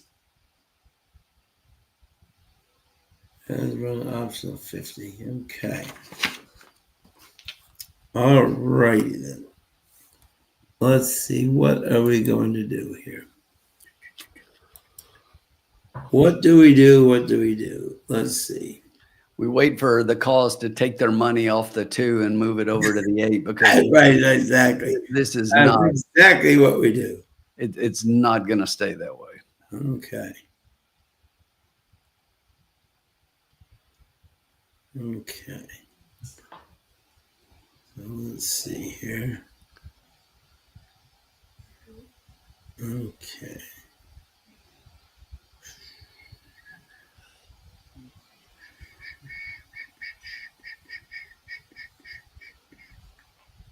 All right. Let's see. Thank you to everybody, by the way, for joining us. 129 strong. Jen's back. Jen, did you win it at Del Mar? Let's see. Yeah, I agree. I agree totally, Groundhog. Yeah, Groundhog, me too. I wish I could get the 15-1, but it's like every time I see a horse that I think I'm going to get a price, it's like we come on and the horse is like odds on. Yeah, exactly. It's like, are you kidding me? Exactly. And again, these people are betting horses off right now at 7-2 with that ran on the outer and not the inner. So that's interesting to me.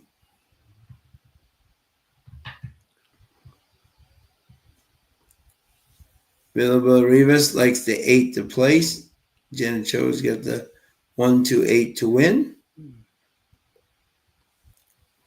Good luck, Jen. Hopefully you can get that double home.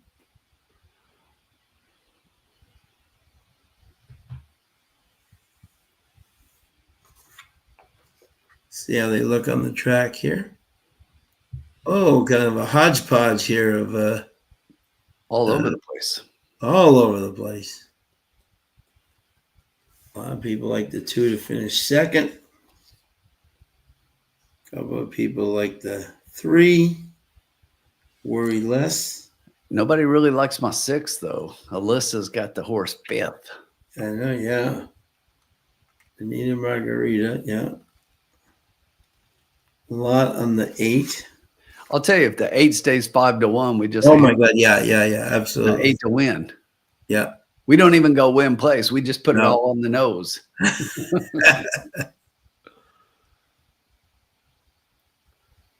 There's no way this horse stays 5-1. I don't think so. And the 3, 2 people have the 3 there on top, and this horse is 7-1. Yeah, he's gonna go figure. This is a tough race. And you know the way the money's kind of spread out across a few here, Sean. It's almost like you could do a tri-key with a horse here with 3 or 4 others and take a shot. Absolutely. If you did, even if you did like a dollar tri-key and you did one horse with 4 horses, key box is what we want those. I'm sorry. Yeah. But even if you did like one horse with 4 other horses, that's going to be $36. And now look at this. The 6 is the favorite. That really blows my mind.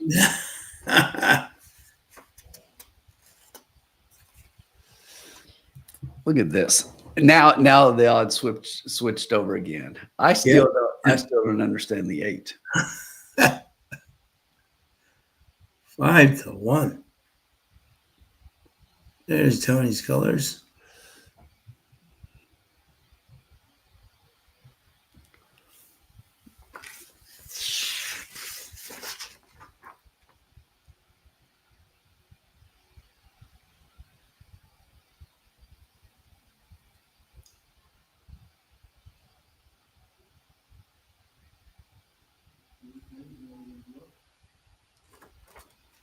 Bob Jackson's top picks are 2, 6, and 8.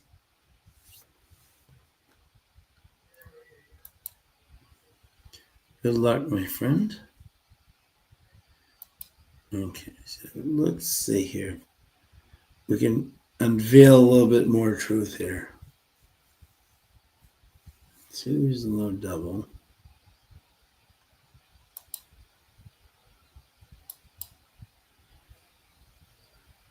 3 is low. 8 is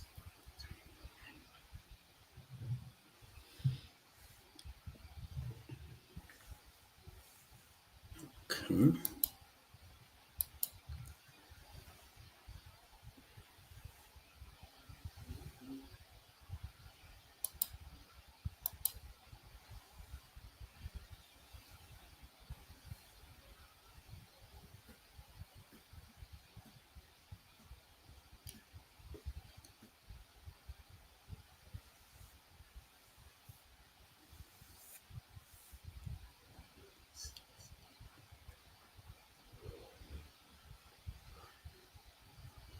Okay, interesting. Very interesting.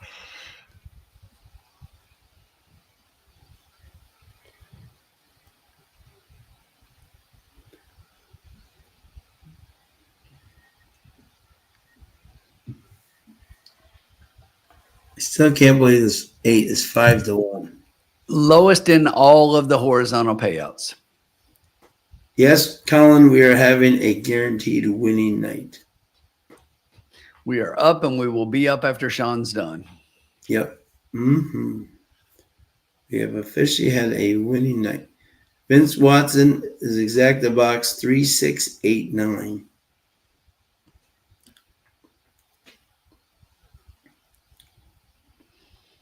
The last This race, is the last race, Colin. Yep, there's the voice box going on again there. Phone's ringing, dude. Thank you, Donnie. See, you come back from Canada and you forget to turn your machine off. Turn my machine off. Exactly. That's what happens. Hit a couple. Hit a couple there, Groundhog, tonight. We had a really good win play show on a really good odds horse early on in the second, and also hit a trifecta, tri-key box for 50 cents. All right, 2 minutes to post.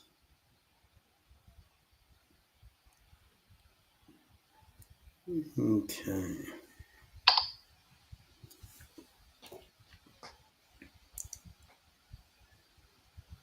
Close out big. Bring it home, Sean. Sean's got it. He's going to bring it home. Yeah. Trying to figure right now. Let's see.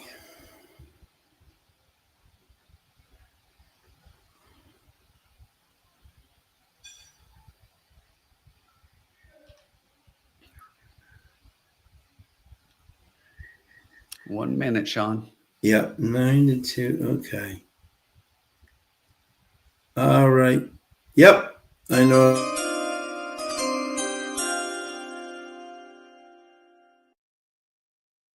Is simply going to bet 10 to win and place in the 8. That's all I'm doing.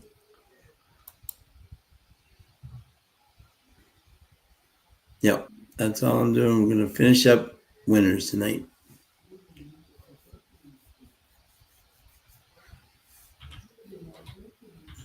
I still think 9 to 2 is amazing. It's a great price. I really don't see it holding, and I'll be shocked if it does, and happy. Yeah, right. But, well, let's get Jenny Ocho's double home for her. Bring it home. My boy Tony Gallardo.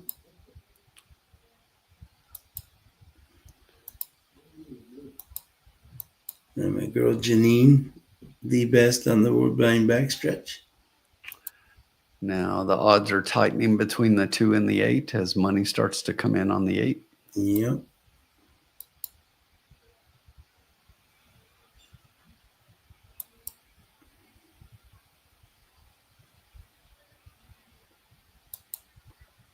We're heading out to the track, 7-2. Going into the gate.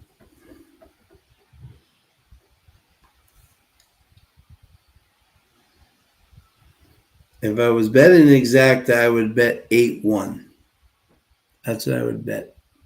Rafi's been around all night for this one mount. It's not cold yet, so. Now the 8 is 5-2. Yep. Here comes the late money. Call.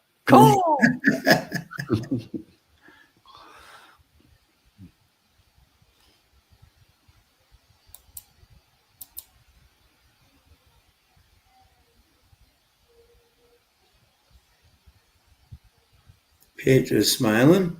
I'd be smiling too if I just won the King's Plate. For sure. Bobby D's got exacta box 8 with a 136. Good luck, my friend. Here we go. Oh.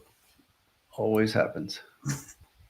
To the lead on the outside is Anita Margarita. Shot out in front, away very nicely is Gather, and on the extreme outside is Miss Pierre, engaging as Worry Less as well on the inside, and they're the top 4.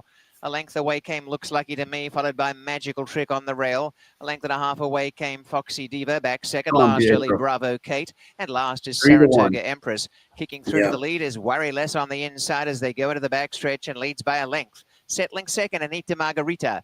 A length and a half to Gather going forward. Caught a little bit wide, Miss Pierre. Magical Trick has a beautiful spot on the inside in 4th. Behind the main flight is Looks Lucky to Me, and over on the inside came Foxy Diva. A length and a half, Saratoga Empress next to last, and at the back is Bravo Kate. About 6.5 covers this field, and getting away in front of it is Worry Less. A length and 3/4, Anita Margarita at the half mile. A length away came Gather. Magical Trick on the inside. The centre Looks Lucky to Me from Miss Pierre. Then Foxy Diva next to last, Saratoga Empress, and last Bravo Kate. 3/8 left to run. Worry Less off the turn, taken on by Anita Margarita. A couple together finishing on the inside. Magical Trick. Looks Lucky to Me is running a good race. Off the track is Miss Pierre, and finishing up the rails, Foxy Diva. Taking over Anita Margarita, Gather, and Looks Lucky to Me coming on the extreme outside. And as they come down the stretch, Magical Trick waiting for a run. Worry Less the rail, and out wider is Miss Pierre coming fast. Looks Lucky to Me and Gather, and they've gone to the front. And Looks Lucky to Me, the leader from Gather, on the inside, Anita Margarita. And finishing up the rail, Foxy Diva, but it's Looks Lucky to Me, more than luck. It goes on to win. Looks Lucky to Me from Magical Trick, Foxy Diva, and Anita Margarita. You had to go for the lead early, you didn't go for it. Miss Pierre or Gather weakening, and then Saratoga Empress the rail from Worry Less, and last Bravo Kate. The early money on the 2. 137, 7-2 though. 7 was on top. Oh, 7-1 and 7-1. Okay, who was the 7 there? Looks Lucky to Me. Mikey DePaulo. A horse we didn't even talk about. No, down to 21 morning line, down to 4-1. Wow. We still finished winners. 145. We still finished winners, absolutely. Lucky to Me. Second is 2 Magical Trick. Photo for show, and it'll be still a great night of action. 71. Another great First quarter, 23 and 3, half a mile. As soon as Pietro got covered up there, I knew his horse had no chance. 7/8, 125. The time again, 137. He had to go for the lead a little bit earlier there and just get some clear sail light. 20-1 morning line, 4-1. Yep. It was a great time, Bob. Exactly. As always. Hey, really good weekend of racing coming up. Saturday is the Travers Stakes. Make sure that you check out Formula's Full Field Rundown. Yes. Also, Doubling Down came out this morning. Make sure you get involved in the contest there at Doubling Down. Check that video out. And then tomorrow morning, we should be releasing a video with Sean, Colin, and myself talking about the Pick 5 that will be an all grade 1 graded stakes Pick 5, ending with the Travers at Saratoga on Saturday. So make sure you check that out. Yep. Great job, Christopher D'Souza. Way to end it. Bob, Formula, everybody, Carlos, Bobby D, Groundhog, everybody who joined us tonight. Thank you so much. Vince, Nick, don't want to forget anybody, but Gambit, thank you. Everybody who joined us, Jenny Ochoa, everybody, thank you. We'll see you on Tuesday. See Go you.